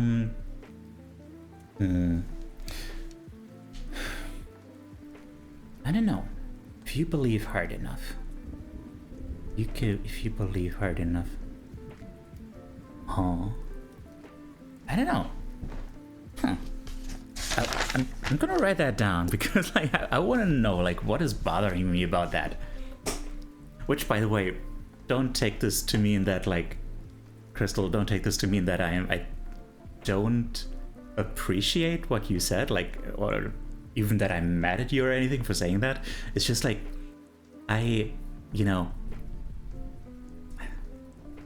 this is complex stuff, and you know, sometimes you have to listen to your gut, because your gut is actually smarter than you are. Like you can oftentimes instinctively understand something, like not instinctively, like intuitively. Your intuition is basically like your brain your brain running super fast in the background, and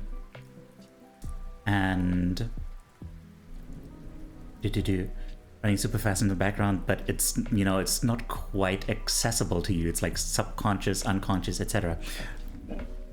Non-conscious rather. And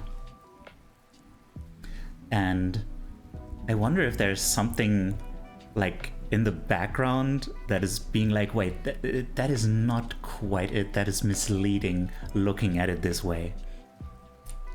I don't know, but I haven't had to go for it. I was reading your "If you believe hard enough, all can become true." Something about that phrasing feels to me like it might be misleading, but I can't quite put my finger on it. And now I'm like, why is that? Why does part of me feel like that might be misleading? And I don't know. Can't figure it out. But yeah. And yeah, I don't know, I appreciate that though, because like, you know, thinking about stuff like that, like something that doesn't seem quite right, helps me figure out something that is more right, you know? So yeah. And or you know, maybe it's really just internalized bias about like, you know, that kind of rhetoric, like, hey, you all can become true if you believe in stuff. Didn't mean in a serious way. It doesn't matter. It doesn't matter. I mean, that's fine, but also it's not like I thought badly of you or anything because of that. You know, that I really want to make that clear. I just took your input and I was like, huh, there's something there. What is it? You know? It's just interesting. There's an aromatise in chat. Do you have an explanation for how to turn it from goals-oriented to system-oriented? Yeah, by changing your identity. Gotta start there, and you know, this whole next thing is about like where to start with that, I think. Or did we already do that? Did you already do that? Oh yeah, we're gonna get to that, yeah. The floofs have arrived to snug and share love, hell yeah. Very friendly and rateable. I'm not gonna do the meme. Also, I have to do some push-ups on account of the golem.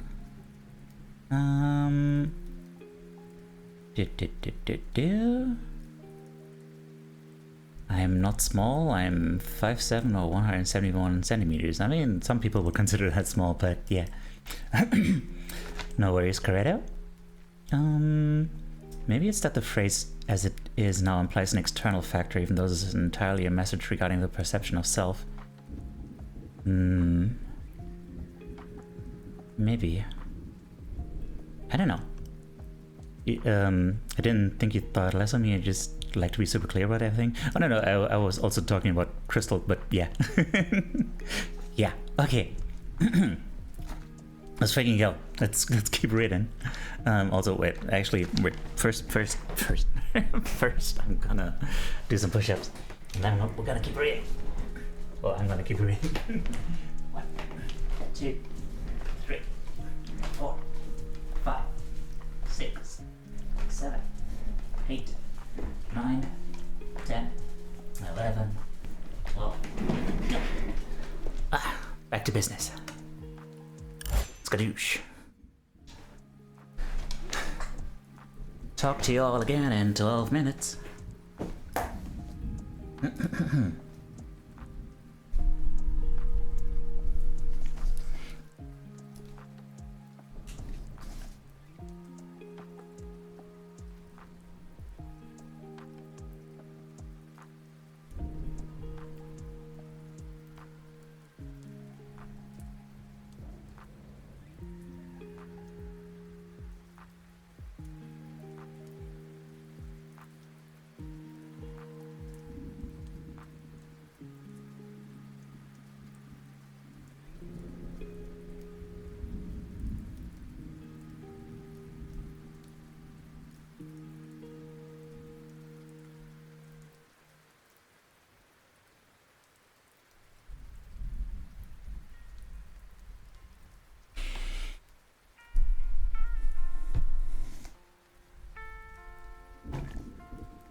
Oh boy.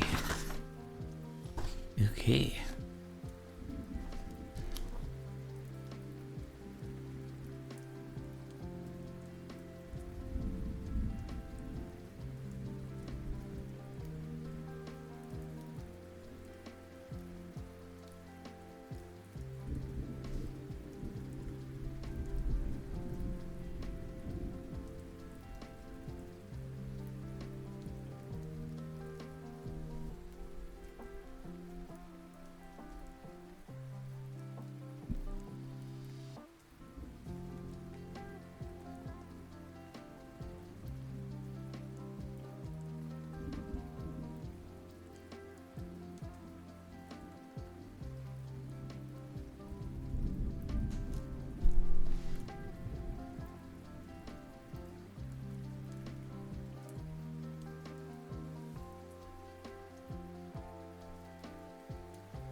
I do want to keep reading just a little bit. Just a little bit.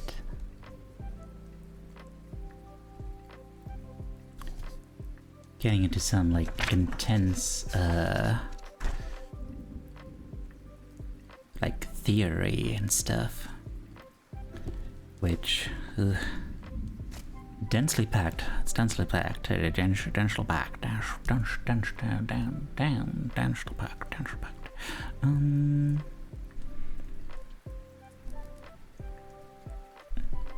Your brain is a reward detector. My God.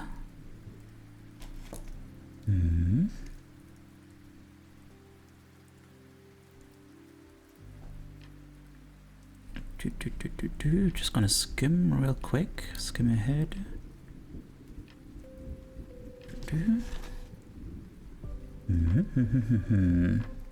Okay. Okay, so, where did we leave off last time? That's a very good question, isn't it? Hang on. Ah, yeah.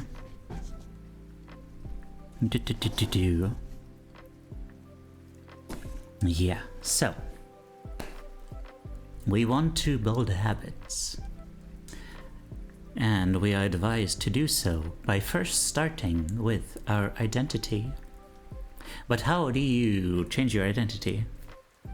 You know, gotta decide who you want to be, which is some real big question. Like, what do you want to stand for? What are your principles and values? Who do you wish to become?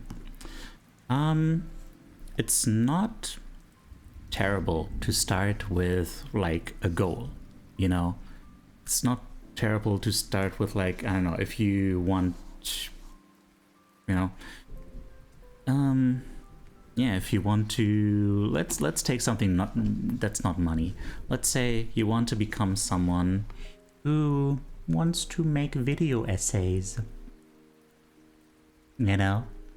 Then instead of saying, hey, I want to make a video essay, you could ask yourself, like, hey, what kind of person is the kind of person who would make video essays? You know?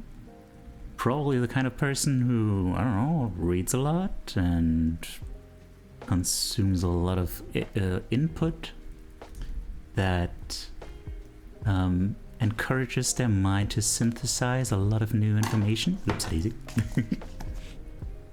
Also probably someone who is very consistent and reliable about just working towards that goal, you know? And then, yeah, you gonna want to shift towards trying to become that kind of person. Which, the consistency part is gonna be rough, but we'll see about that. We'll see how that works out. Then, you know, there's the thing about this friend of James's losing 100 pounds by asking herself what would a healthy person do, which, very fair point. Depends on you having a realistic idea of what healthy means. And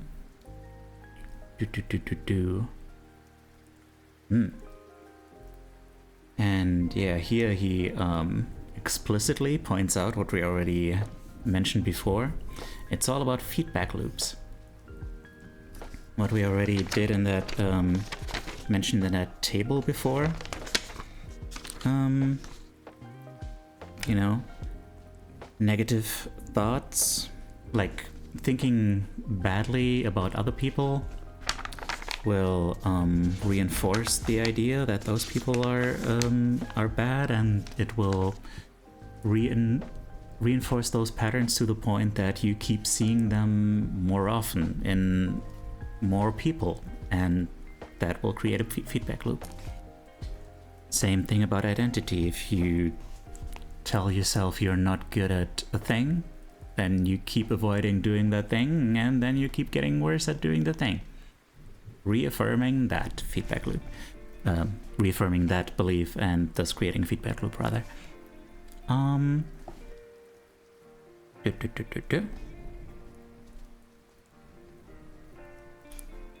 Okay. Wait, hang on. My notes. Yeah, identity and habits are in a feedback loop, but the identity should be the thing that drives it. Also, at that point, I had the realization, like, why he started with that baseball anecdote. It's not just to prove, like, hey, this is how the kind of hole I pulled myself out of with the power of habits and stuff, but it's also, you know, he had been playing baseball ever since he was 4 years old. Like, he thought of himself as a baseball player. So he wanted to not lose that part of his identity. And that's why it was possible for him to stick to that, I'm pretty sure. He didn't want to stop being the person who is a baseball player. So he didn't have a choice but to, either completely give up on that and feel terrible, or, put in the work to build himself back up. Okay. The first step in forming those new habits is going to be not what, not how, but who to become.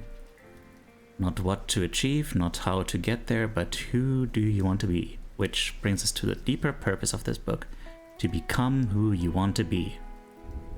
It's not about littering your life with like life hacks and stuff like that, and taking a cold shower every morning. All of that can help you get to that goal, but it's not the end goal. The end goal is becoming the person you want to be.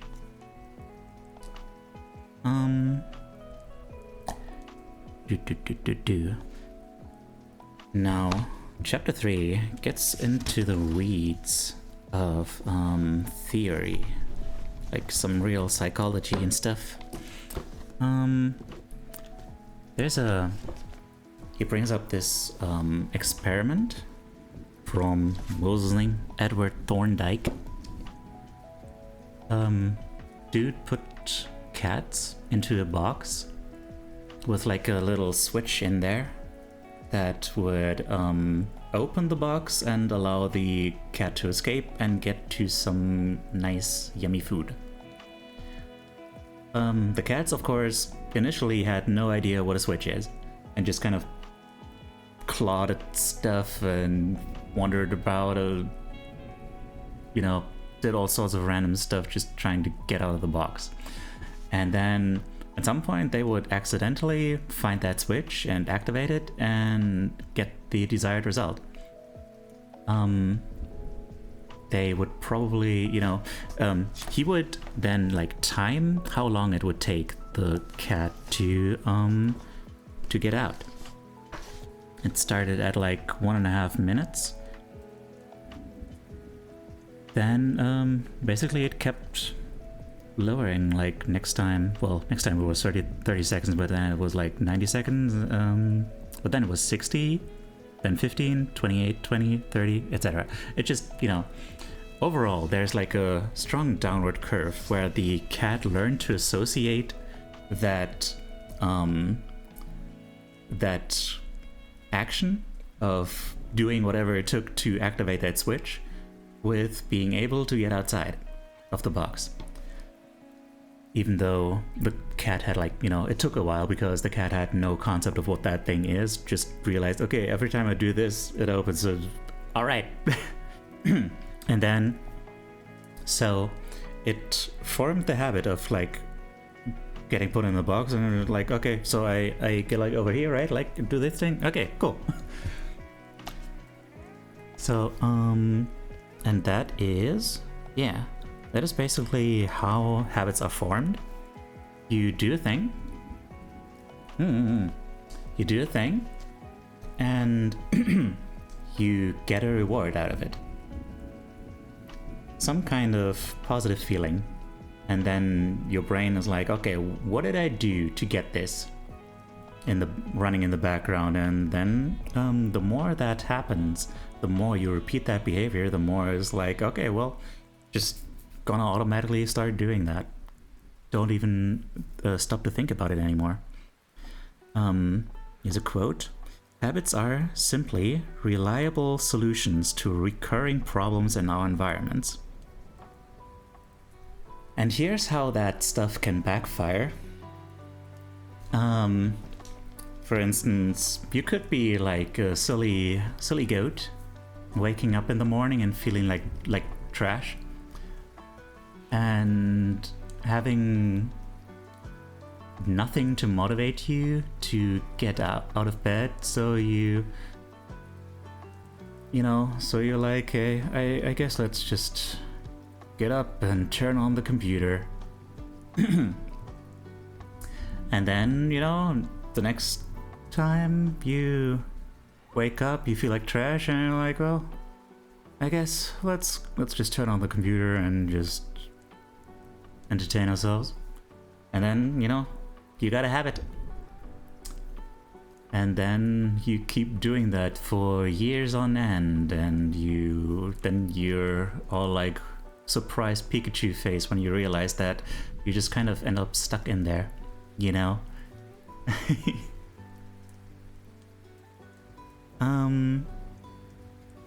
Cause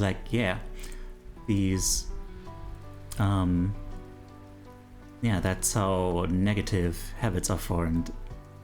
Like like those addictions we talked about earlier, those dysfunctional coping mechanisms. It provides a moment of relief. So your brain is like, okay, that's a good thing. We want that. We want the relief. But yeah, if the thing is that it becomes automatic, habits are mental shortcuts. Basically, like the conscious mind is the bottleneck of the brain. Like you cannot, like we were talking about that earlier. Like your conscious mind can only really actively focus on one thing at a time, and your brain is gonna be like, okay, let's keep that to like the most important thing right now. And yeah, it's gonna try to automate everything else so it can run in the background. It's just like this subroutine. Like me looking at the camera, me doing gestures, even though obviously you can't see them because I need a better tracking setup. But it's just automated. It just happens. While my brain, also the talking probably also mostly automated. Just while I try to, my conscious brain is stringing together these words in a way that hopefully makes sense to you guys. And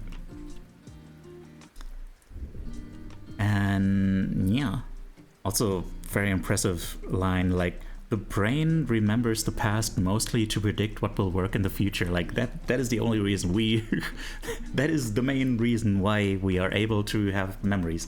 It's just to learn. That's all it is, really. Like what he's describing is really just the process of learning, the process of becoming, the process of being. Just, that's all it is. You get stimuli and you process them and you learn to adapt to your circumstances. And yeah. There's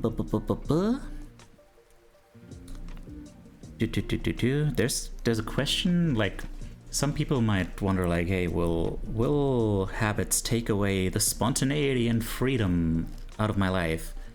Will it make everything boring and samey? And it's like, nah. The thing about that is, basically if you had no real habits for the foundations of your life, for like all the things that need to be done all the time, and you needed to constantly make conscious effort to like organize when things are gonna be done, much like me, you That's basically going to take up all your time and effort and energy and stuff. Meanwhile, if the foundations of your life are basically automated, then it really frees you up to be creative and spontaneous and everything. There's a coupon in chat. I know I have that because every time I keep struggling to know how to pronounce that name. Anyway,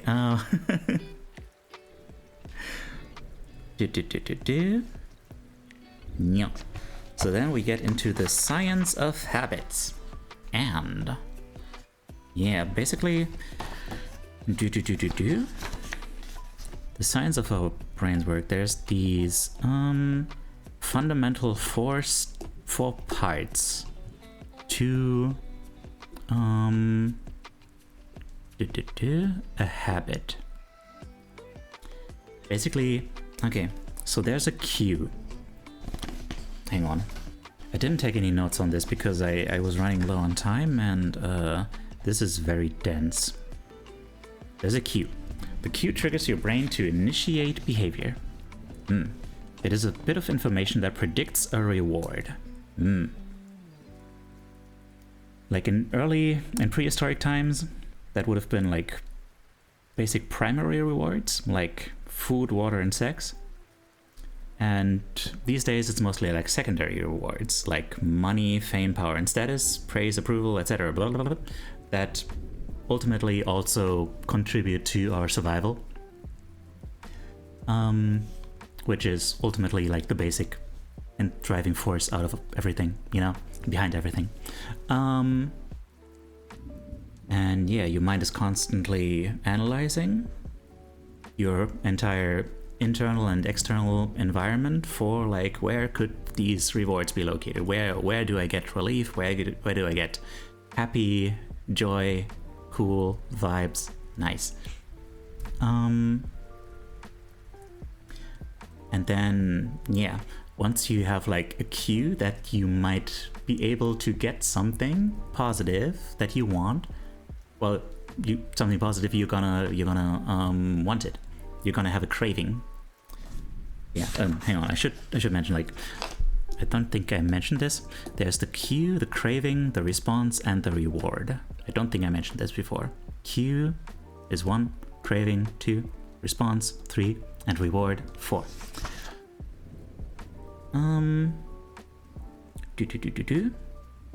Yes. Cravings, basically emotions, I think. I hope I'm not overstepping anything here by saying that. But yeah. Like, your emotions basically motivate you to do things. Like, you want to be happy? Happy is the emotion that says like, hey, more of this please. Angry means I want to do something about this, don't like how this is right now. Gonna change that. And you know, other emotion like fear means like gonna get out of here, don't like this. best to skedaddle. And sadness is like, you know, this is the more wishy-washy one, but I think it's like, you know, basically craving for like something more social relief, someone to talk to, someone to care for you, which makes sense, you know. Babies cry a lot because they need people taking care of them. They don't survive otherwise, you know. So yeah. Yeah. Without some level of motivation or desire, without craving a change, we have no reason to act. What you crave is not the habit itself, but the change in state it delivers. You don't crave smoking a cigarette, you crave the feeling of relief it provides, etc. It's linked to a desire to change your internal state. You aren't satisfied right now, you aren't super content with everything right now, you want to be happy. You want a change in internal state. This is going to be important later, apparently. Cravings are different from person to person. Like, same cue is not gonna trigger a craving in everyone equally. Cues are meaningless until they are interpreted. The thoughts, feelings, and emotions of the observer are what transform a cue into a craving. Then the third step is the response, which is the actual habit, the actual action, a thought or action. Yeah, whether that occurs depends on how motivated you are and, you know, how much friction is involved there. Like, if it's actually possible, if it's terribly uncomfortable to try to do the thing. Basically, you know, it's a risk-reward analysis, or, you know, possibility reward analysis. Very nice phrase here, like, if you want to dunk a basketball but can't jump high enough to reach the hoop, well, you're out of luck. Yeah. Thanks, bro. And then, yeah, the response delivers a reward. Rewards are the end goal of every habit. The cue is about noticing the reward, the craving is about wanting the reward, the response is about obtaining the reward. We chase rewards because they serve two purposes. They satisfy us and they teach us. Yeah. Yeah.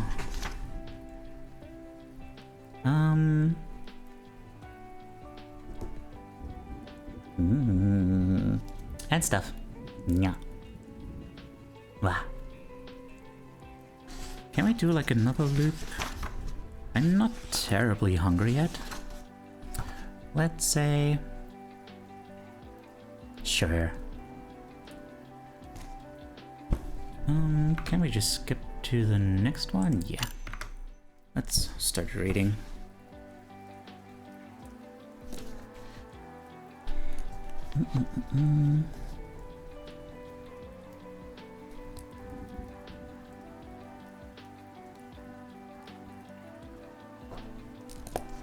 Also, let's change the music a bit. This has been repeating a bunch, I think. Music.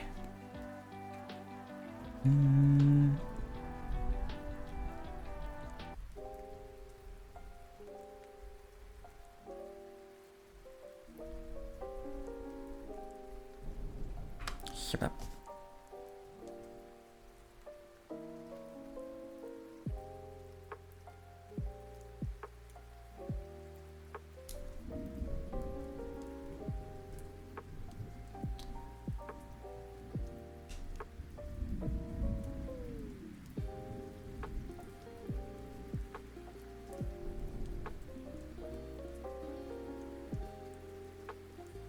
Actually, never mind. I'm noticing that I'm starting to not really absorb the information I'm reading. That's not ideal. Man, this is gonna take a while. I got through 48 pages, a lot of which were pretty skippable. Well, skimmable rather. And there's like 250? Yeah. Ish. Oh boy.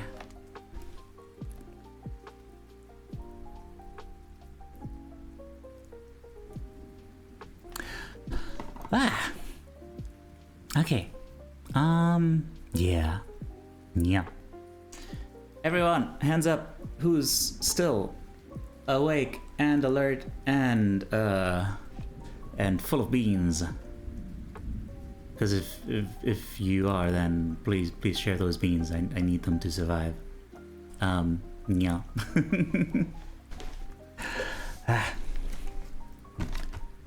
Okay.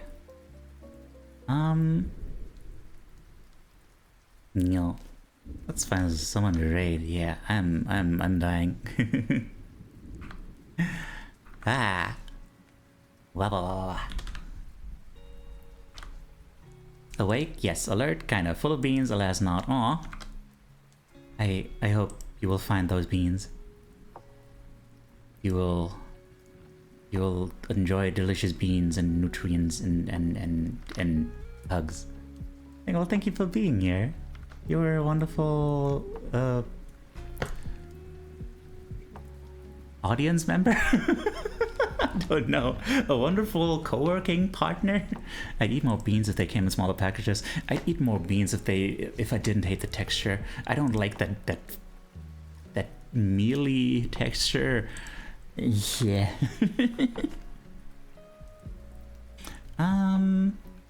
Whomst do we raid?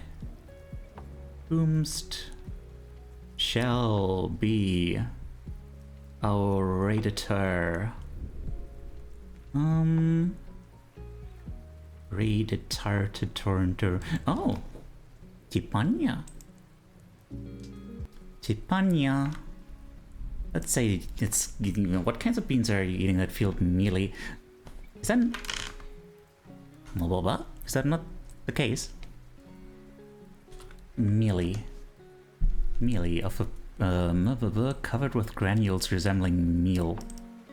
Granules. Small compact particle of a substance. Yeah. Like, I don't know. It's like, you know, like a kidney bean. You bite into that, and there's just like this floury like substance in there. Most of the beans I eat have a pretty smooth texture. Mostly eat barbecue baked beans. Oh, I don't know. I don't like them. I don't like it. And then the outside is all like tough and stuff. I'm a master of words. We're gonna write Tipanya. Tipanya is doing co-working and studying. I think that makes sense. Nya. If I bring you to Ohio, will you try barbecue beans? I will. For you, my love. Okay, y'all. Tipanya. Shout out Tipanya. Here's what we're getting into. Kind of, maybe, probably not. Need a bear. It's probably gonna be very loud. It's just kind of its own entity. I am God. Okay. She is studying for she's studying, what was it? Medicine. Yes, medicine. She's studying medicine to become a medicine. Yes, that is how it works. Okay, yeah, I can tell. Maybe my brain is not how it was earlier. Yeah. More co-working. I really need to finish this Savage Worlds prep for my players, and I had to restart because the first document basically can't run on my phone. Oh dear. Alright then, good luck with that. Yeah, so, here's a red message that you can use if you have the emotes. I would love that if you did. Yeah. I will get some sleep soonish. Here's a red message. If you don't have those emotes, you can have some cute dinosaurs instead. They go like doom, doom, doom. That's pretty cool. Here is my socials if you would like to follow me on Twitter or join our Discord, which is a cool community full of lovely beans with a very nice texture that I don't mind. And yeah, I'm gonna try to do like some like accountability for keeping up with habits and stuff there. Yeah, I will. And yeah, that's basically it. Let's rate the Panya. Very cool community, highly recommend. Yeah. 10 out of 10, 10. Would commune. Would commune again. Yeah. May the flames guide thee. Goodbye. May the flames be ever within you. Oh gosh. So many of you are still around. That makes me so happy, you know? You know, man. This is so good that I did this. I'm gonna do this more often. Cause like, man, thank you for the affection. Like, you know, I'm part of the reason why I struggle with mental health is like just that I don't have a strong sense of identity, you know? And like when the numbers go down, it's like, oh no, what else do I have? But like, you know, even if the numbers were low right now, it would be like, no, I did something valuable that a lot of people really appreciated, and I feel like I'm doing something that becomes me, and that, I don't know, it's cool. Take care, remember that you're loved, bye. See you on Thursday. Take care, I love you. Wah.